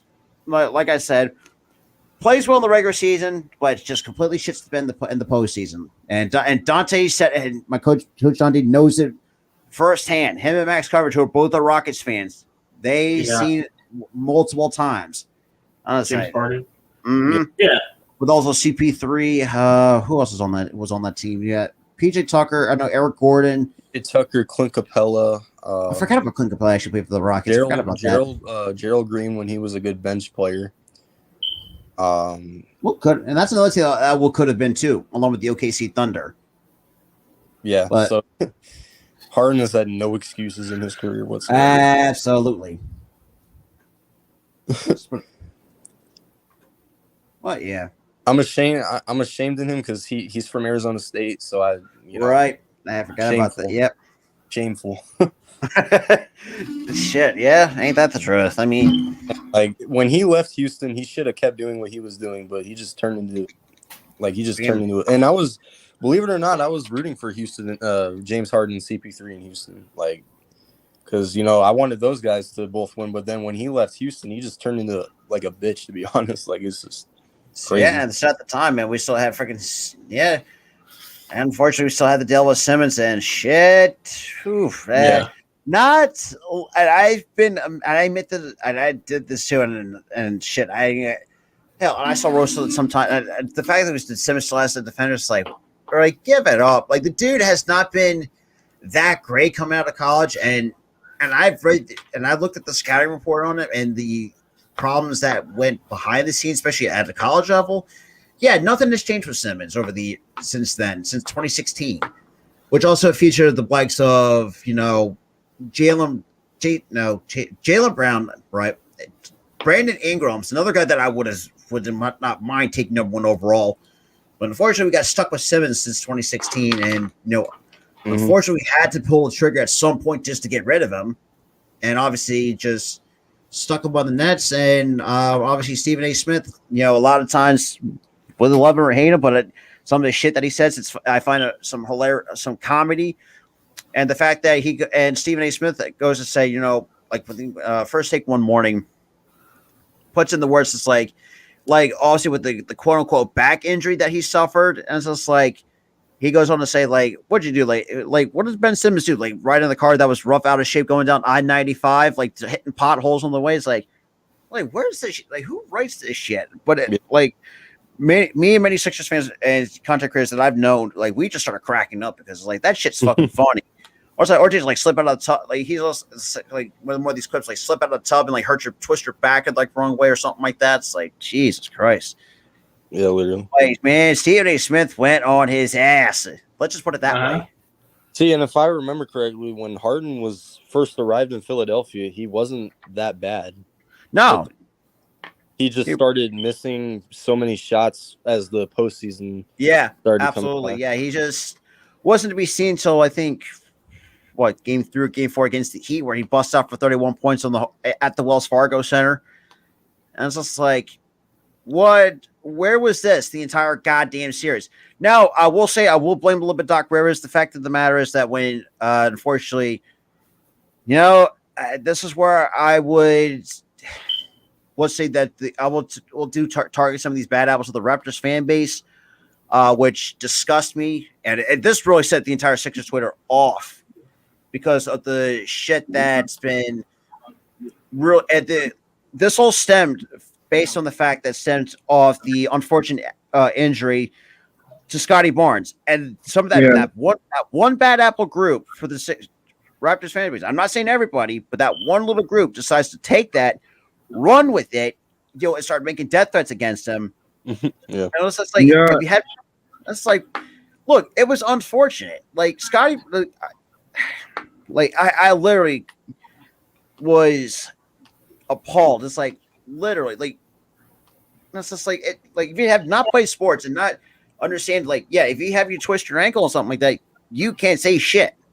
And shit, I mean, there's a couple ones that I actually deleted the Twitter because I went off on them. Like I literally put them in their place, and they actually deleted the Twitter. Said, "Well, that's what you get for being such a jackass." So and look, Toronto, and this is where whether you agree or disagree with this, because obviously the last game, which game 6, where Siakam did kind of elbow and we did the orbital socket. I don't think that this is where I would stand out from the rest. I say I don't think that was a dirty play. I think it was just a complete tough.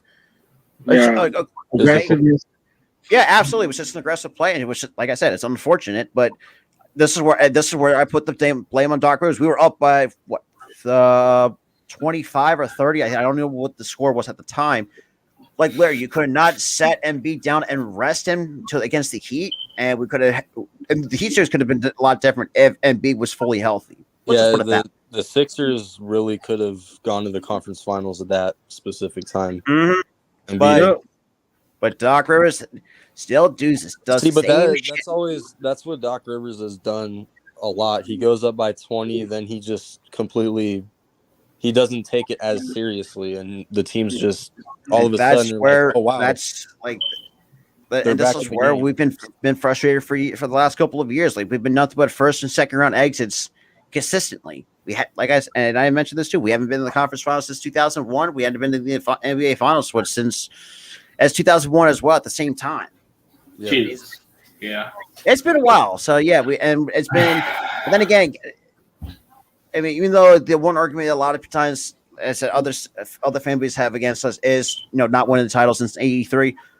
But you can't really. But the fact they're coming at that, but you can't really target it to my Flyers, which is my last Phillies team by the 80 chance, have not won anything since 1975. So that was when my grandfather was 15 years old. Rangers 94. Dang. Rangers 94 for my team, obviously. Damn, it's been that long. Yes, it's 94. Believe it or not. I'm actually the Carolina Hurricanes fan, 2006 for us. 2017. Yeah, Penguins fan here. Yep. Oh, the Penguins. Rangers. Oh, that's If you're a Penguins fan in Philadelphia, man, you're gonna get booed out of the building because that's one of our biggest rivals. Yeah. In the state of Pennsylvania, we fucking hate Sidney Crosby with a passion. Yeah. Oh, but man, we had some good moments. We had some great Crosby memories. and Giroux going at it, obviously, yeah. Yeah, and unfortunately, we had to trade Giroux for the Panthers. Got some picks. I don't know what we got in return, but still, the Panthers got swept. And it's like, I'm thinking to myself, man, we could have the best opportunity. We could have traded him to Colorado, and then he could have got his first ring there. But unfortunately, that wasn't the case. But but then again, Kurt Closure was one of our also longest tenured Flyers. Yeah. That's just like shit. It had nothing to True. do.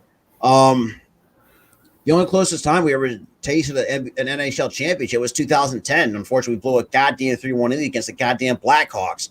When you still had that Patrick team. What's up, Nation? It was good. It was Patrick King. That's Florida State.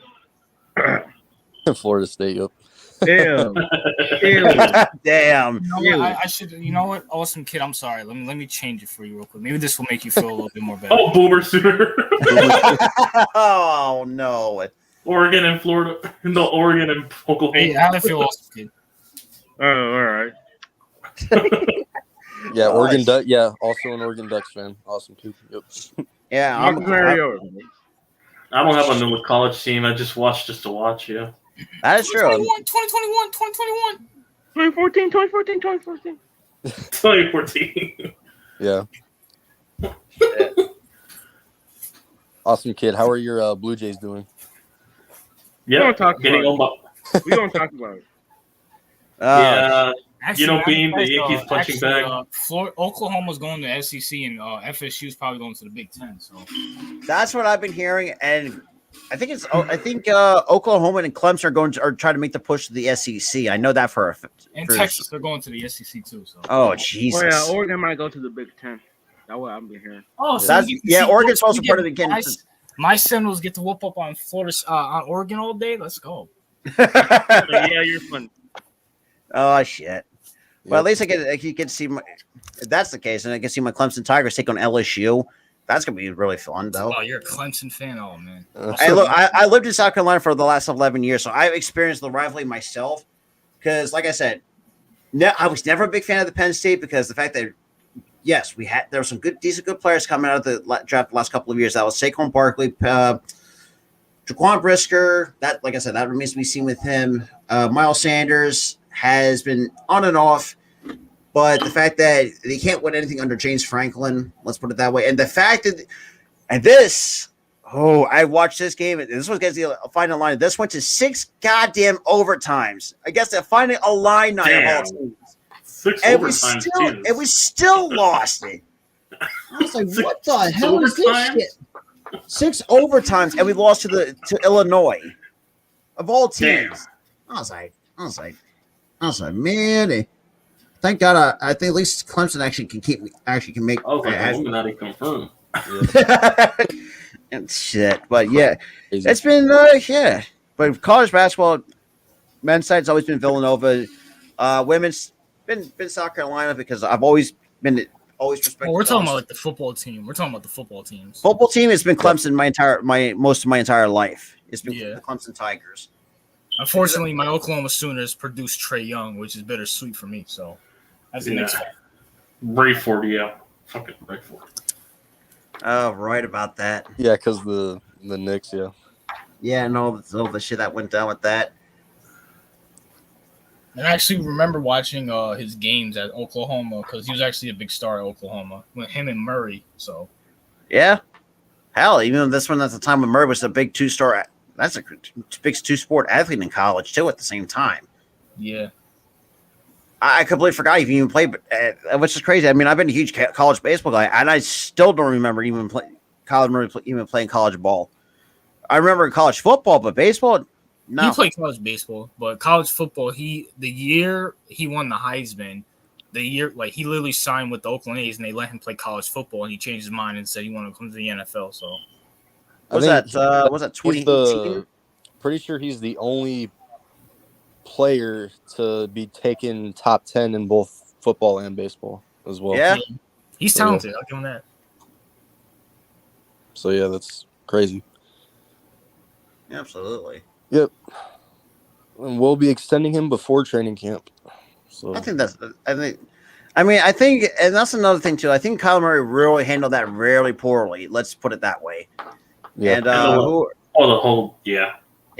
I'm saying, like, if you want that whole 50 million, fiasco. I'm just saying, if you want 50 million a year, at least try to get past the first round. Like, don't just get annihilated. Yeah, exactly. That should be the ultimatum to Kyler Murray. Say, look, and definitely agree with that. But it's just, yeah. I mean, I don't know. I don't know if he's always been like that since college, but his leadership has not really. It's not been there. Yeah. Lincoln Riley was the leader. Yeah. Absolutely. Yep. But now we're going to see what Lincoln Riley can do with the USC, and just, oof, that's my boy Eric's from the SC Fuck experience. Lincoln Riley. Fuck Lincoln Riley, by the way. But I know my buddy Eric from the SC experience, and he's a huge Raider. He loves USC, but he's looking forward to it. And fuck Caleb too, by the way. I forgot about Caleb. We got Brent Vabel, and we got a bunch of 4 to 5 star quarterbacks. So I'm confident in us. Yep. I'm hoping Archie changes his mind and comes to Oklahoma. That's an interesting. Really, One of the Longhorns, right? Yeah, Archie Manning did commit to the Texas Longhorns. Oh If you man. really, man, that's really crazy to think about. You mean you had Eli go to Ole Miss. He had his art. Dad go to Tennessee. His dad go to Tennessee. Yeah, no, that was no. Peyton went to Tennessee. You had his dad went to Eli. Ole Miss with Eli. Eli Manning Yeah. to Ole Miss. Yeah. because I think everybody in the Manning family went to Ole Miss except for Peyton at the time. Which I thought was like, what? I was like, damn, that was looking back at. Well, no, thank God for YouTube for that. But I was not around. Like that was before my time. But just really think about it. It's like, really, you really decided to stray away. But I guess I guess sometimes I kind of get it. So you want to try to do your own thing, but I mean, still, I mean, both Eli and Peyton had good careers though. Let's just put it that way. But they're also funny in the broadcast. But And I think his Cooper Manning went to Ole Miss until he fucked up his back. I think. Yeah, I think. Oh no. He played wide receiver. I think so. I didn't even know he was a football player at one point. Yeah. Dang, I should really start watching college more. I mean, my team sucks ass, but I mean, shit. Also, Harvard University. Yep. Thank you, Terrell Suggs.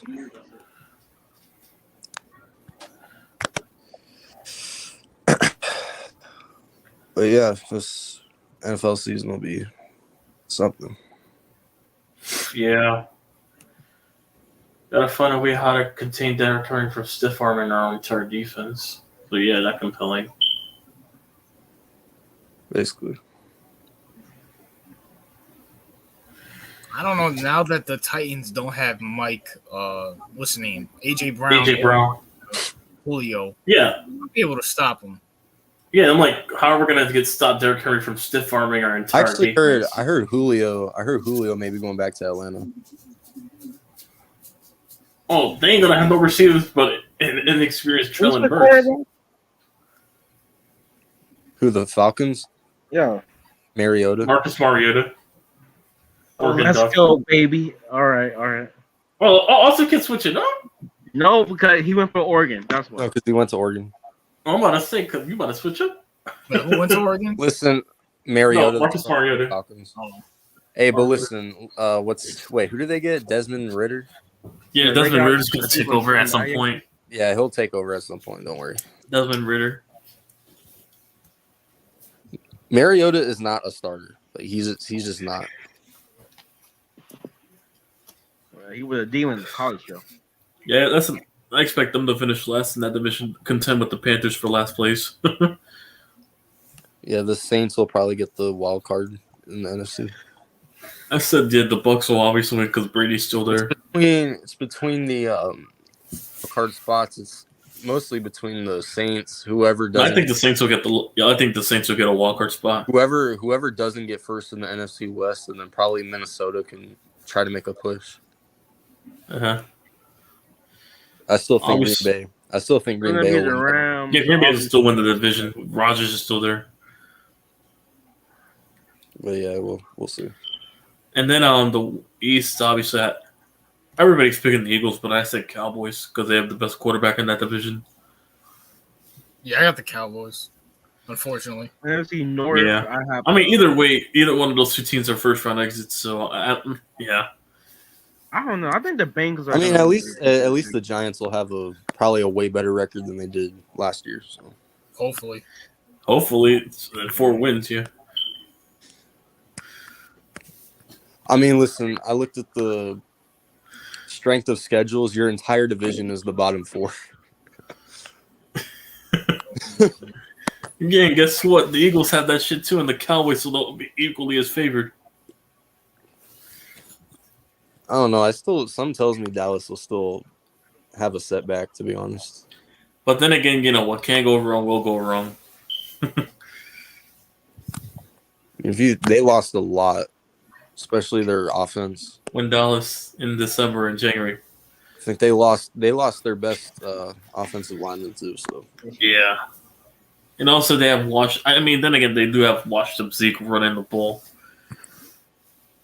He's regressed. His yards per carry has declined. I actually heard the Tony Pollard is going to be involved. Yeah. Uh-huh. Yeah, him and then who else? Didn't they get Deontay? No, Deontay went back to the Steelers. They have James Washington, I think. He's on with the Redskins? No, I'm talking about Dallas. No, Dallas. They had him and Jalen Tolbert. They drafted did Jalen Tolbert. They did get James Washington. Yeah, they got James Washington, Amari Cooper, Michael Gallup. Yeah. No, they don't have Amari Cooper no more. Yeah, exactly. And the only number one target he has is CeeDee Lamb now. Michael Gallup's always hurt, so. I think CeeDee Lamb will have a breakout year. Unfortunately, but he was that good in Oklahoma, so I wanted the Giants to pick him up, but fuck the Cowboys, man. Yeah. I mean, if the Cowboys didn't take him, he would have went to the Eagles, so he would have been fucked either way. Because I heard the Eagles were trying to trade up with the Falcons to get him, but they declined. The Falcons. Yep. So thank God. Let me make one more Twitter check. Bro, you guys are not getting KD, bro. I'm sorry to tell you. Hey, listen, let me have my hopes up, all right? He's not, bro. Bro, you got to be realistic, bro. Like, come on. No, trust me, I am realistic. Just let me get my hopes up. Listen, you guys should make a focus on fucking signing your centers instead of fucking worrying on KD. I mean, I actually heard our plan B is to try to get Miles Turner if we don't get Kevin Durant. So, I mean, I wouldn't mind having Miles Turner. So, who's a good center in the phrase? Who's a good center now that's still available at this point? I have no idea. I swear, all the centers are gone now. You guys should just fucking suck it up and just sign DeAndre Ayton. Why not? Okay, it's not that bad. You know what, Giants Nation? He can go to the Knicks. You can see how he plays on your team for 1 year and then comes off. Hell no! I'm just saying, bro. Like, you're making it seem like he's. I mean, that's better than nothing. You guys let McGee fucking go to the Mavs. I mean, it's not like McGee. It's not like McGee is a starter or anything. So I mean, he's better than nothing. Well, yeah, but I mean, he wanted a multi-year deal. We weren't willing to give him that shit. Was he like 30? He only signed like a 2-year deal with the Dallas Mavericks, so I'm pretty sure you guys could offer him a 2-year deal. It was 3 years. Yeah, it was 3 years. Okay, 3 years. And he's like what, 34, 35? Like he's not. No. This dude, awesome kids running a daycare in the background. Yeah, for real. Yeah. Fucking listen, man. Listen. I'm glad the fireworks stopped going off. Yeah, the fireworks. Yeah. The motherfuckers were blasting that shit. I mean, people have to work tomorrow, so that's probably why. Yeah, and there were gunshots here. This fucking gunshots. There wasn't that much fireworks. I'm surprised. That shit sound like gunshots. That's what them fucking fireworks sounded like. Listen, man, listen. I'm hoping the Knicks, since Donovan's probably not going to be traded, to skip De'Aaron Fox. Nope, it's official. The Jazz shut down trade offers for. We can have Jalen run the point. We can move RJ to small forward. Have Opie at power forward. Mitchell Robinson at center. Then De'Aaron Fox at shooting guard. Isn't De'Aaron Fox a primary point guard? Yeah, we're moving them to shoot. Unless Jalen. Listen, we can either have Jalen or De'Aaron Fox at point or shooting. It doesn't matter to me. Yeah. Yeah, one of them. That's right. Yeah. Listen, these players don't have positions anymore, to be honest with you. Like, yeah. RJ's listed at a fucking small forward on 2K. Small forward. But he's mostly a shooting guard in real life. Yeah. Yeah, so it doesn't even matter. Either way, as long as we have all the young talent on the court, I don't care. Young team, I'm not mad at it. Oh, wow, I just saw this post an hour ago. The Lakers do want Kyrie for Westbrook, but the Lakers are hesitant to send draft picks to Brooklyn. Laker wants everybody, I swear. Bro, why? They turned to the Houston Rockets at the end. I'm telling you, I'm not trusting it. If the Lakers get Kyrie, they're still going to suck. They want everyone, damn. Don't see it. I just don't see it. I don't know. That's just a wild card. I'm just saying, every time Kyrie goes to a team, he fucks them up. So who knows? Listen, Kyrie was the same guy praising LeBron back in 2018, and everybody thought he was going to go to the Lakers. He ended up going to the Nets. I don't trust Kyrie at all. Or KD for that matter either. So where do you think Kyrie is going? I think both of them are going to the Oklahoma City. Both of them. Both of them. Okay, see. I mean, they are like because they are. KD and Kyrie are both on record saying they still want to play with each other. The only people who have young players and draft picks are OKC, and Kevin Durant wants to go back to OKC because he still bitches about them on Twitter. I think he goes back. I mean, doesn't he want to play for a winner though? I heard he want to go by the Golden State. I'm sorry, He's not OKC going back to got- even though I think that would be the best situation, I don't think he's going back to Golden State. If he goes back to Golden State, I mean, I'm just saying. 'Cause Oh OKC no! It's okay. We beat him again. You know what? Also, yeah, keep you in gotta mind- play Curry, Jordan Poole, Klay Thompson. Oh, it's over. Oh you know no! what? Yeah, awesome kid. No, Go if get, they get KD, awesome no, kid. if Awesome kid. Go get Kawhi back, bro. they get KD, Jordan Poole. If they get KD, Jordan Poole's out of there, Yeah, Jordan Poole and Andrew Wiggins. and Andrew Wiggins. So that'd be. They might have to give up. They might have to give up Clay too. By the way.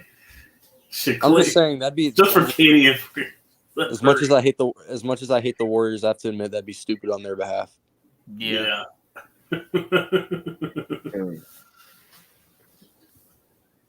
KD's 33. It's not like he's younger than Jordan Poole or any of these guys.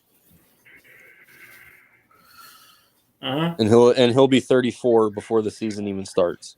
So Yeah. just saying. Yeah, they're getting older, these fucking NBA players. I don't know. To be honest, I don't like all the teams that we're talking about. KD and Kyrie might have a whole different team that they're lined up to go to. Like a team that no one's talking Like about. once again, OKC. Like I'm telling you, like because in 2018, who expected Kawhi and Paul George to go to the Clippers? Who expected KD and Kyrie to go to the Nets? I mean, was there even trade rumors when PG got traded? No. So I mean, that one came out of the blue. So the Kawhi one, I thought Kawhi was going to the Lakers, or I thought he should stay with the. I mean, Right. yeah, everyone knew he Yeah. was leaving See, Antonio. I'll stay But with the Raptors, bro. You know, you have to go fucking want money. not just that. Not just You that. want but money. A matter of fact, I also brought this up. What if KD does some fuck shit and goes to the Clippers? Oh no! Oh my god. Uh, So fucking KD, Kawhi, Paul George, Paul and George. Kawhi. Oh no. I No, I would feel hate that team. I feel like they'd I have would to hate give up. I feel like You they'd can't have be to a give mark up for on- life if he does that. No, bro. The Clippers gave up all their draft picks when they traded for PG. They have no draft picks. I know, but still, somehow that shit happened. I'm like, you're They a mark have for one. fucking They have life. one in 2026. So Yeah, but they gave up 5 of them when they traded for Paul George. yeah, but they have some. So 2026. That's when they. So unless they're gonna give that up. And Brooklyn wants a haul of draft picks, so that won't cut it. Yeah, they want that bag. And you can thank the Rudy Gobert trade for fucking up the needs. Free Donovan, man. Fuck Utah. Bro, Mhm. Minnesota didn't even need Gobert. That's the thing. Like, They did should you have give- traded for Donovan himself. So they like, wanted why did you give up 4 first-round picks for this guy? They gave up 4 first-round picks. Patrick 4. Beverly and who else? for Rudy Gobert.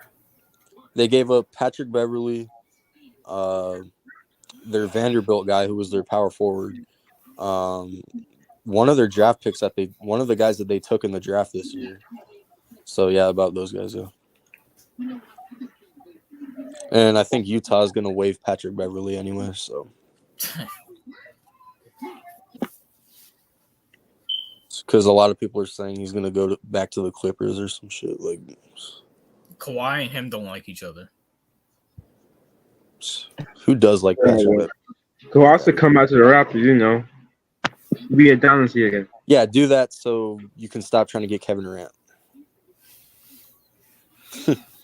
I thought that was a good fit for the Raptors, especially with Nick Nurse. Yeah, Walker. Yeah, Yeah. Walker Kessler, the guy who they took in the draft this year. That's who Minnesota gave up. Yeah, man. Yeah. I mean, Kevin Durant was his childhood's favorite team with the Raptors. So. Even though he grew up in DC. Wait, hold on. Kevin Durant was a Raptors fan? No, Yeah, he that was. was his childhood's favorite team. No, he was a Vince Carter fan. That's what's wrong with him. Hey, listen, awesome kid. You guys, even though you guys won in 2019, you guys had Tracy, Vince Carter, Del Curry, Mutombo, Muggsy Bowles, and still didn't do anything. So, I mean, we had Kyle Lowry. And didn't you guys lose to the Pacers in one of those years too? I have no idea. When they had Reggie Miller and shit. Nigga, awesome kid was like fucking in his dad's ball sex. Nigga, I wasn't even freaking. How the fuck is he supposed to know? That's I was like a kid. I wasn't even watching basketball at that time. I witnessed Kyle Lowry. I witnessed DeMar Wilson. I'll give you that, awesome kid. Yeah. You Okay, guys, I will. you witnessed Kawhi in that shot against. I'll give you that. You eliminated Philly. I love that shot. I swear, Giants Nation and YTC threw a party when that shit happened. I swear. Oh hell yeah! Hell yeah. Fuck everything, Philly. Embiid crying when he was going to the locker room. That was the so best amazing. moment of my life. And we beat the Bucks. I don't know. I feel like that was the last good year of NBA. I don't know. Ever since like 2020, it's been like The bubble, basically. yeah, like the bubble was trash. 2021, even though I was rooting, 2021 wasn't bad. I mean, 2021 was injuries. Well, 2021, yeah, you probably hated it. If you ask, You hated out to your. Yeah, you hated it. It wasn't bad. I was rooting so hard for CP3. I got to see one good year out of the Suns, and that's, I mean, shit. Yeah, I did want them to win, but at the same time, I was just glad my team was good again. And then fucking this year wasn't bad either. It's just I don't know. 2019 felt like more like We were first on X's. Hey, listen, at least awesome kid. You got Scotty Barnes and stuff, so at least you guys have a future. And Nick Nurse is an underrated coach.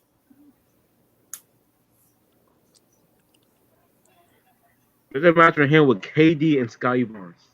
Imagine. Dude, you guys literally have to give up Scotty Barnes in order to get Kevin Durant. Yeah, it's a whole fact. No. And also possibly Gary Trent. Dude, Pascal is not enough, dude. Yeah, you guys have to at least give him Gary Trent. We give him Gary. Gary Trent, that's not enough either. Y'all probably have to give up Fred VanVleet too.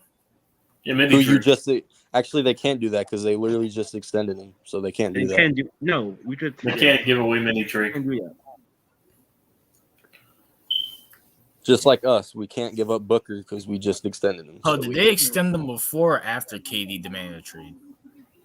Before. It was before. Okay, I was about to say because that would have been stupid if even if they did after, we wouldn't have been able to trade him. CBA rules or whatever. I'm talking about Fred VanVleet. Oh, I thought you. Oh, yeah, I think it was before or during the trade. Yeah, it was like the first day of free agency, I think. I'm about to say that maybe I could give up Pascal and Fred VanVleet in the first rounders for KD and pair him with Scotty. So.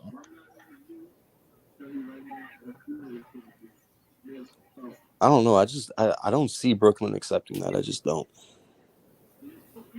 Man, Brooklyn ain't stupid, no. Maybe they're stupid enough. I don't know. I'm kind of fucking mad that. To be honest, they're kind of stupid for what they're asking for right now. I'm kind of mad the Lakers got us. I'm kind of mad. Go ahead. No, you said the Lakers. I'm kind of mad the Lakers got Scottie Pippen Jr. and Yeah. We had to settle for Trevor Keels. I wanted the fucking 2-2 Washington. Yeah, 2-2 Washington. No, Ty, not 2-2. I said 2-2. It's Ty. And that fucking kid from Duke. Yeah, the Lakers finally learned their lesson. Don't pick up a bunch of old bitches.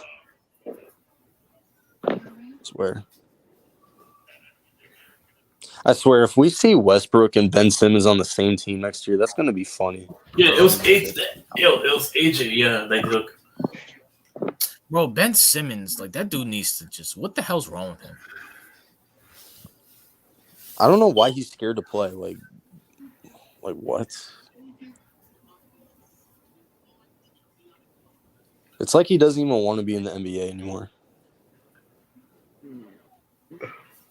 I just don't get it. Uh-huh.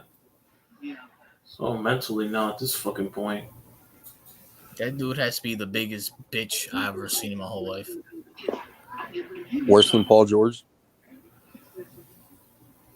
At least Paul George will play. I'll give him that. Yeah.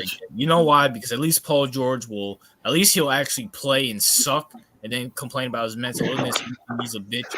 He doesn't fucking play. He claims he has back issues. Yeah, he gets bent over by his fucking. Hey, I'm pretty sure a bunch of tall people have back issues, including myself. Like, what is this? Damn, also kid. I heard that. Wrestling that mic. You know, fucking like Ben Simmons and Joel Embiid. Like, oh my god. Like with Ben Simmons just being mentally ill and fucking Joel Embiid always crying. Every time this asshole loses in the playoffs, he always cries. Like, I just want to punch him right in his fucking nose. Yeah. No, I can't believe we lost. No, I can believe you lost, you fat fuck. Yeah. You don't have the dog in you. And you got that fat piece of shit James Harden along with you, too. Accompanied by... All being led by Doc Rivers. Yo, Philly, bro. This whole... Philly. You have to... Let's just admit it right now. It's 2022. The process has failed. The process has fucking failed. Only one player went to the finals in the process, and they weren't even on your team. Yeah, Jimmy Butler. Yeah, it's a fact. Uh-huh. Yep. And you gotta even draft him. That's the funny thing. And he wasn't even on your team. You chose Tobias Harris over Jimmy Butler. Yep. Yeah, and Tobias is a good player, but no. Who knows? You probably could have gone to the finals if you kept Jimmy Butler last year. Who knows? Who knows? I think they should have kept both of them, but I mean, who fucking knows? I don't think they have the money to afford both of them, but I'm just saying, if you kept Jimmy Butler, I mean, shit. Who knows? Probably during the bubble, who knows? You probably could have won the finals that year because Jimmy Butler was a demon in the bubble. Yeah.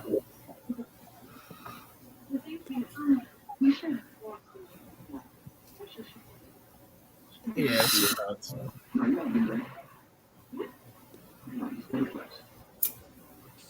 Oh yeah, that's another free agent, T.J. Warren. Yeah. Oh, they're trying to get him on the Heat for some reason. Yeah, I heard. Same thing with Donovan, but those tries went down. Yeah, I'm glad as long as the Knicks are not getting them, no one else can get them. So. Uh-huh.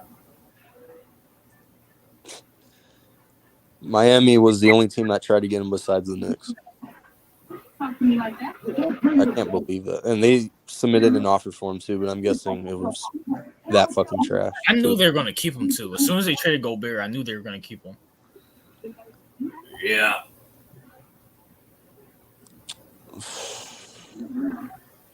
And now they're talking about trading Jordan Clarkson as well. So.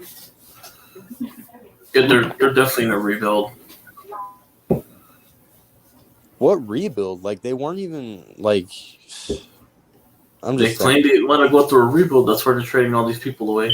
Rebuild from what? Like, they weren't even contenders to begin with. All right, I'm back. All right, what's up, John Jay's back. Yeah, I'm back. Just finished my dinner. You guys are still on, so I got some time to burn. Yeah. Yep. I'm about to head on now. My computer's about to die. See you guys tomorrow. Peace Yep. out. I see you. What did he say? Yeah, I'll be on here for about 5-10 more minutes, and then I'll call it a night. Okay. So, yeah. John Jay, man, what's up, bro? I heard Warriors are going to get KD again, try to run it back. KD. That's not going to happen. He said he doesn't want him. It's not going to happen, and I don't want him back. I've said that already a million times. But I don't even think you wanted him in 2016, right? Or 17. like, I remember it was a July 4th. I don't know when we picked him up. I forgot the year. It was July 4th, 2016. And I'm waking up, and it's almost 9 o'clock in the morning, and I'm having breakfast, and then I go online, and it says breaking news on the 4th of July: Kevin Durant leaving the Thunders to the Golden State Warriors. I said, all right, now this has to be fake. Hey, And John Jay, not and to everyone, interrupt you, I just saw this on Instagram right here. Actually, since you speak, let it focus. Come on, focus. wow. Oh my god, it's not gonna fucking focus. Here we go. Yeah. You just post that. July 4th, 2016. Yeah. Yep. So You said it I was remember fake? that day, and then everyone was like calling me, texting me, we're gonna win 10 titles, and I said, damn it. And guess what happened? We let Harrison Barnes go, who was still young. He was like only 21, 22, just out of North Carolina, and we were training away a bunch of our young players, and I think we also let go Bogut. So Yeah. so Damn though. yeah. I'm surprised the NBA didn't veto that free agency move. KD going to the Warriors. Mhm. I mean, I that team remember when was they vetoed. they were 73-9 the year before he went to the Warriors. Like, Mhm. it's like you're gonna veto CP3 going to the Lakers, but not KD to the Warriors. Well, KD was a free agent. CP3 was an actual trade. So I mean, yeah, I guess, yeah, but still. Yeah, I remember when David Stern like basically said, no, that's not going to happen. And all the conspiracy theory says, oh, they don't want the Lakers to win titles. And it's so funny that he went to the Clippers, and a lot of people were asking, why did David Stern do that? And it was found out later that the league had the paperwork, everything was dotted. I don't know what the Lakers were going to give to the Hornets, and David Stern ripped up the document, so it wasn't processed. yeah, I can totally see him rip that shit up, and he's not going. And I totally see his stupid ass doing it. But I mean, Damn. I'll say that David Stern's better than Adam Silver. So Yeah, for sure. Yeah. David Stern wouldn't let all this bullshit go on. Hey, the rules are gonna be completely different within the next 5 years, so don't even worry about it. Yeah. They're already different as it is, so I mean, shit. Yeah, at least David Stern didn't come up with a stupid playing tournament. Yeah, playing tournament, dude. What is this, college ball now? It's about the money, the TV money. So the more games they play, the advertisers. So you get to watch teams that don't even deserve to be in the playoffs try to go in the playoff. Like, who wants to watch that? Yeah, but it's the advertisers. Like, they're trying to expand the NCAA because going back to like the early, it was 16 teams. Then in the 80s, they expanded to 32. And then in the 90s, they expanded to 64. And then I remember when they expanded to 68 teams, and now they want to continue to expand it because they want the advertising money. And so many advertisers are putting billions of dollars. So the more games that they show, even though it's kind of redundant and stupid, money, money, money talks, and it's a real it's a real situation. And unfortunately, billionaires look at their bottom line. So you're forcing players to play more playoff games. Look what happened in baseball. They expanded baseball to 6 teams in each league. Yeah. So it's about the advertising, because going back, there was no league championship series. It was straight to the pennant.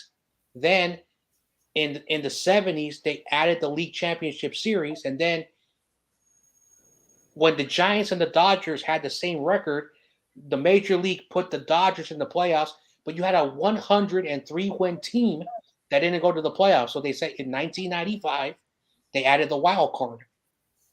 Teams bitched and moaned, oh, we had a winning record. Why are we not in the playoffs? So after almost 15 years of the wild card system working very well, teams got their wish and they added that 163 game, then that extra wild card team, and it was just stupidity.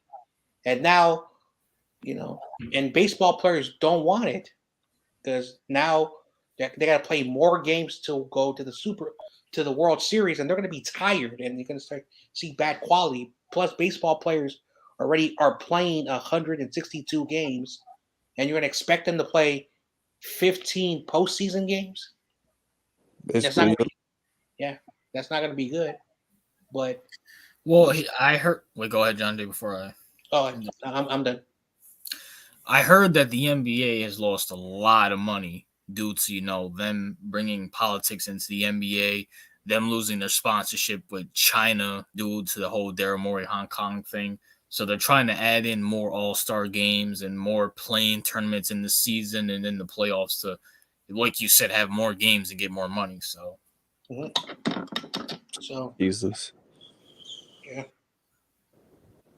But unfortunately, people from China love basketball more than the Americans. It's always been that way, which is kind of weird.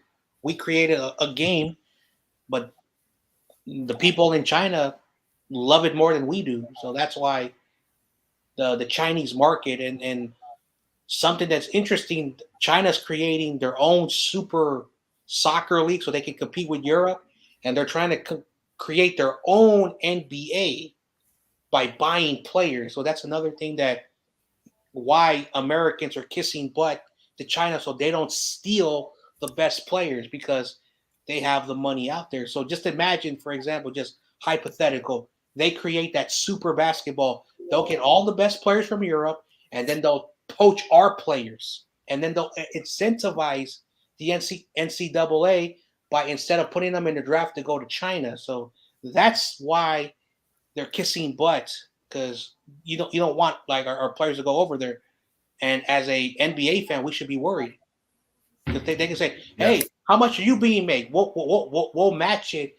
More money in China." So, yeah, because in college basketball, you're not getting anything. But if the Chinese NBA comes up to you, hey, we'll offer you $2 million instead of playing in college. Of course, they're going to take the $2 million.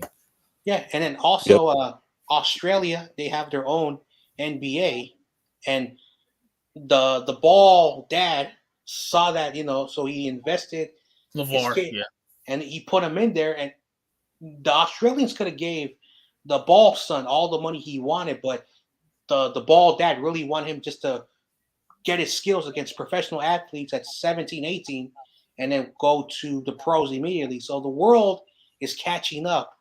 Like the Dream Team back in 92, we killed every nation. We were winning by 50 points. We were so good. Then what happened? The International started investing money in their basketball programs.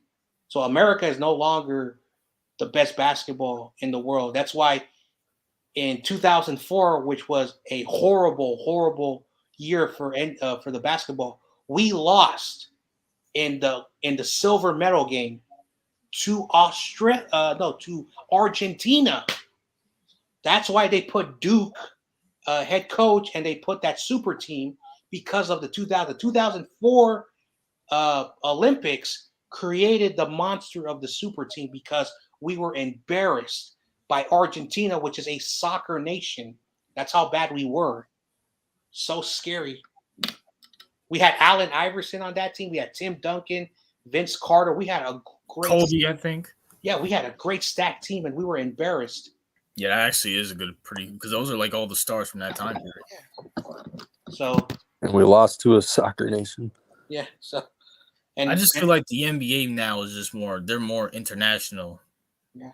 They're more global now. I know, because I remember that off season, the 2008, the United States went undefeated since 1992 in the Olympics, and LeBron James recruited Dwayne Wade, and it was supposed to be Carmelo, and they were trying to go not to Miami, but they were trying to go somewhere else. But Carmelo said, "No, I'm good." I thought it was Miami. So basically, he started to recruit that, and basically it was because of that team So, and then LeBron realized, hey, wait a second, I'm good. I'm the face of the NBA at the time. Chris Bosh, let's take him out of Toronto, who's a good player. Dwayne Wade, he's in Miami. He wanted to go to a big market. Because imagine if Carmelo and them agreed. You want to know where they would have gone? Probably to New York. Carmelo, LeBron, and Wade. But Carmelo said no, thank you. So Carmelo, he kind of screwed himself up. He could have had some rings. Agreed. He went to New York later anyway, so Yeah. I mean, shit. Yeah. No, I think John Jay. It says right here they were LeBron wanted to go to Miami. He was trying to recruit Carmelo, but Carmelo said no. Went to the Knicks, demanded a trade to the Knicks or the Nets, and they ended up getting Chris Bosh. Yeah, because Chris Bosh wasn't even a thought. Because I don't think Bosh was on that Redeem team or whatever that team was called. The 2012 team, right? It was 2008. 18, yeah. Because 4 years at the 04, so. Yep, yeah, I know what you're talking about. And Melo. Carmelo, he was on that team. Basically, you had Kobe Bryant, Dwayne Wade, LeBron. That was a good starting five. I forgot who was the center. But yeah, Bosh was not on that team. Actually, that's a good question. Who was on that team? I forgot. All right, I got it right here for you. Kobe Bryant, Jason Kidd, Chris Paul, Michael Redd, Dwayne Wade, Deron Williams, Carmelo, Carlos Boozer, Chris Bosh was there. He was there. Yep, LeBron James, Tyshawn Prince, Dwight Howard. Mm-hmm. Oh shoot, that's actually a pretty good team. Damn. And this was before we didn't care about and this is the difference why owners and the owners created this notion, if they play in the summer league, if they play in the international, our players are going to get hurt. So what happened was you started to see these players not working out in the summertime. So what happened? You saw more injuries. And I remember, I think it was 2012, Paul George, I think was with the Pacers, and he was having an all-star year. I don't know why he left the Pacers, but their first exhibition game just before the FIBA World Cup here in our hemisphere, he went for a layup, fell down, and tore up his knee. That was funny. Yeah, after that, he was never the same. After that knee injury. Yep. Yeah, because they still had Jermaine O'Neal. He was still in his prime. Paul George. I forgot who was the other. They had a great three combo. Yeah. But yeah. I'm gonna be honest with you, bro. I'm gonna be honest. And I know I believe, and this is my opinion, I believe that the 2012 team was better than the 08 team. Mm-hmm. Yeah, but what the 08 team was known as the Redeem team because the embarrassment of what I agree. But people sit here and say that the Redeem team and the Dream team would put up a good match. I believe that 2012 team was better than the Redeem team. Now let me just refresh my memory right here. I know KD, Kobe, and LeBron were on it. Oh my god, I'm having a brain fart right now. Let me look at it. 2012 NBA USA. That's what's okay. So let me see. Well, so basically, hold on. So that 2012 team, where's the roster? There we go. Had LeBron, Carmelo, Kobe, Chris Paul, De'Aaron Williams, Kevin Durant, Russell Westbrook, Kevin Love, James Harden, Andre Iguodala, Tyshawn Chandler, and Anthony Davis. Yeah, that at that time, those were the top tier players. And yes, of course, they had to fill up the roster, so they did have to bring in a few other players from other teams. But yeah, that's not I feel like that's a better team than the 12 team. Mm-hmm. I mean, it's basically the same thing. You're just adding in KD, mm-hmm. James Harden, Anthony Davis. AD, Andre. Yeah, that's not a. I mean, we'll never know because we can't, ever play them against each other. But hey, this is my opinion, though. Yeah. Yep. But we all know Steph Curry and KD, they're all coming to the Knicks. Maybe even Devin Booker, too. I hope you can wait 6 years. So I heard something interesting today from Rich Eisen because, I watch him because he talks about football, but a very highly respectable NBA source, and, he can't give out the name because it's tampering. Yeah. That Utah has been calling teams about Donovan, and a lot of people were looking at Rich Eisen like he's a little bit stupid, but they are realizing, like, all these great stars, going back to many years, you can have the greatest basketball player on your team, but if you don't have good pieces, so they were trying to see what team was willing to take that contract, because I think he's also being paid a lot of money too, and what the Utah team. So they brought in some dude who's a beat writer from Utah, and he said the same thing. They called, teams were interested, but Utah and the teams were unable to find an agreement for what they wanted because I think the asking price was too much. So, but there was Obviously. a possibility he could have left Utah. So even though I was joking around with David, he may be under contract, but they're seeing the writing on the wall. My conference is very, very packed with a lot of good teams, and it's going to be very hard for them to get through deeper in the playoffs with just one guy and good role players. That is true. I mean, you have Golden State. Then, I mean, if the Lakers get Kyrie, Kawhi Leonard's coming back healthy, Mavs, Memphis, the Nuggets with Jamal Murray coming back, it's going to be fucking hard. And also Gavin's team, the Nuggets. Yeah, I did mention them. Zion's come back healthy. Zion's coming back. Yep. Yeah. So who else? Yeah, and it's Utah's fault for not bringing the. Obviously, we got CP3, so we have a guaranteed good regular season. Phoenix, yup. Minnesota now. Jesus, the West is going to be. I know, like the Anthony Edwards. Anthony Edwards with Minnesota. Yup. Yeah, Carl Anthony Towns and the other guy that they I heard Minnesota could have gotten Kevin Durant, but they didn't want to give up Carl Anthony Towns. I know, yeah, Carl Anthony Towns. I mean, he's still in his prime, and then bro, he's throwing it away. He acts like a bitch all the time. Like, seriously.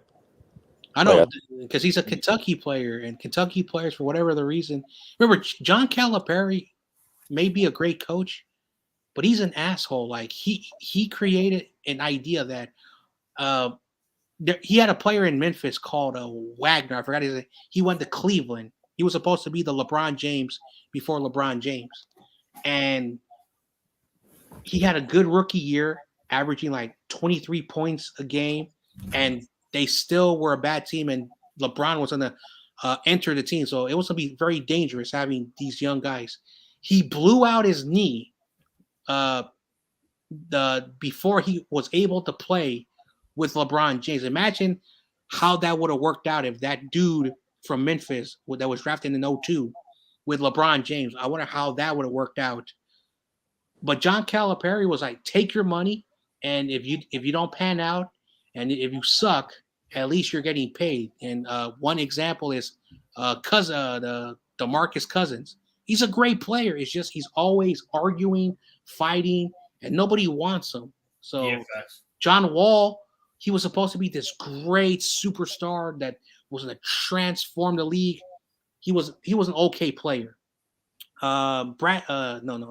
He played in Florida, and there was this guy called Tyreek Evans. He was supposed to be better than John Wall. He went to the Kings, and the Kings were supposed to be dominating the West for many years. And unfortunately, he was a bust because after his second year, he was a 20-point, 5 assist, 5 rebound guy. Oh my gosh, how good he was. And then boom. So they never work out. They never work out for whatever the reason. And those that have worked out. Your boy, who's on my fucking team, sticking up a joy, Julius Randle.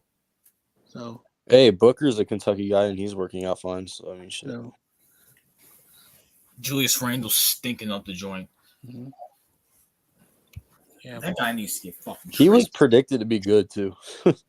I know. Like when he went to the Lakers, I was like, all right, now the Lakers are finally building good players, but then they got so cocky Bro, that Kobe was on his last legs when Randall went there. Like they were not going to be good. I know, but the thing of that, and I give CG a hard time. I said you guys ruined Kobe in his final years, unable to put in the right pieces for him. And Kobe Bryant, who was Yeah, a they gamer, decided. Yeah, they decided to get Steve Nash when he was washed, and they decided to get Dwight Howard. Like, no. Oh, hold on, Kobe did run off Phil Jackson. I will say that. Like he chose didn't he choose what's his name? That asshole for what's his name? The fucking Rockets head coach when James Harden was there. Mike D'Antoni. Yeah, Mike D'Antoni. Mike D'Antoni over Phil Jackson. I mean, come on. Mhm. I mean, they did try to get Nash and Dwight Howard and Oh, that was a disaster. Yeah, that was fail. Yeah, Dwight Howard. I remember like. Yeah, because with Mike D'Antoni, they were like, "Oh, Steve Nash is going to be fine because he was coached under D'Antoni and Phoenix." Like, no, he was on his last legs too. So, like, he's not good anymore. Yeah, and Dwight Howard didn't work with the Lakers because again, we have Laker fans, and I remember me and my first employer, we were having this debate, and there was all these Laker fans. Oh, they're going to win the title with Dwight Howard and Steve Nash, and I was saying, how old is Steve Nash? Oh, he's entering the latter part of his 30s, and Dwight Howard, who was good in Orlando, was not a good team player. Like in Orlando, like people were complaining, like some of the teammates, he was good, but he was just a post guy. He could just post you and dunk. He didn't have great dribbling skills like Shaq. He didn't have good shooting skills, and so he was just a player that was a post guy. I mean, there were a lot of centers that didn't really shoot at that time. So yeah, but yeah, Dwight Howard. Shaq.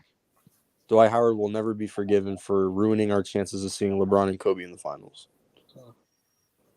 Never. yeah. You went to the finals, got your ass whooped, like flat out. I was being greedy because I wanted to see a LeBron and Denver, because imagine like you had those players, the number 1 pick and the number 3 pick in the finals. Oh, how much money that finals would have brought in, because you would have had LeBron. Oh, you would have Melo versus Bron. Okay, that would have been a fun matchup. But then, unfortunately, the Lakers were a better team, and I don't know what happened to the Cavaliers. They lost that series. That would have been a good matchup. Geez, Melo and LeBron probably would have been a better headline, to be honest. Because, I mean, they're in the same draft class. They were both, Yeah, and that's why I wanted that, because it would have been pretty cool, but never happened. It was the closest. It came that close. But and they had Allen Iverson. I remember that team had Allen Iverson and Chauncey. Yep. Well, yep. And then fucking we almost got it in 2011, but Dirk had to get in the fucking way. Yeah, Dirk. Sweep Kobe. Jason Kidd, Jason Terry. JJ Redick. That fucking team. All right, guys. I'm going to bounce. All right, I'll end it right here then. All right, peace out. See you guys.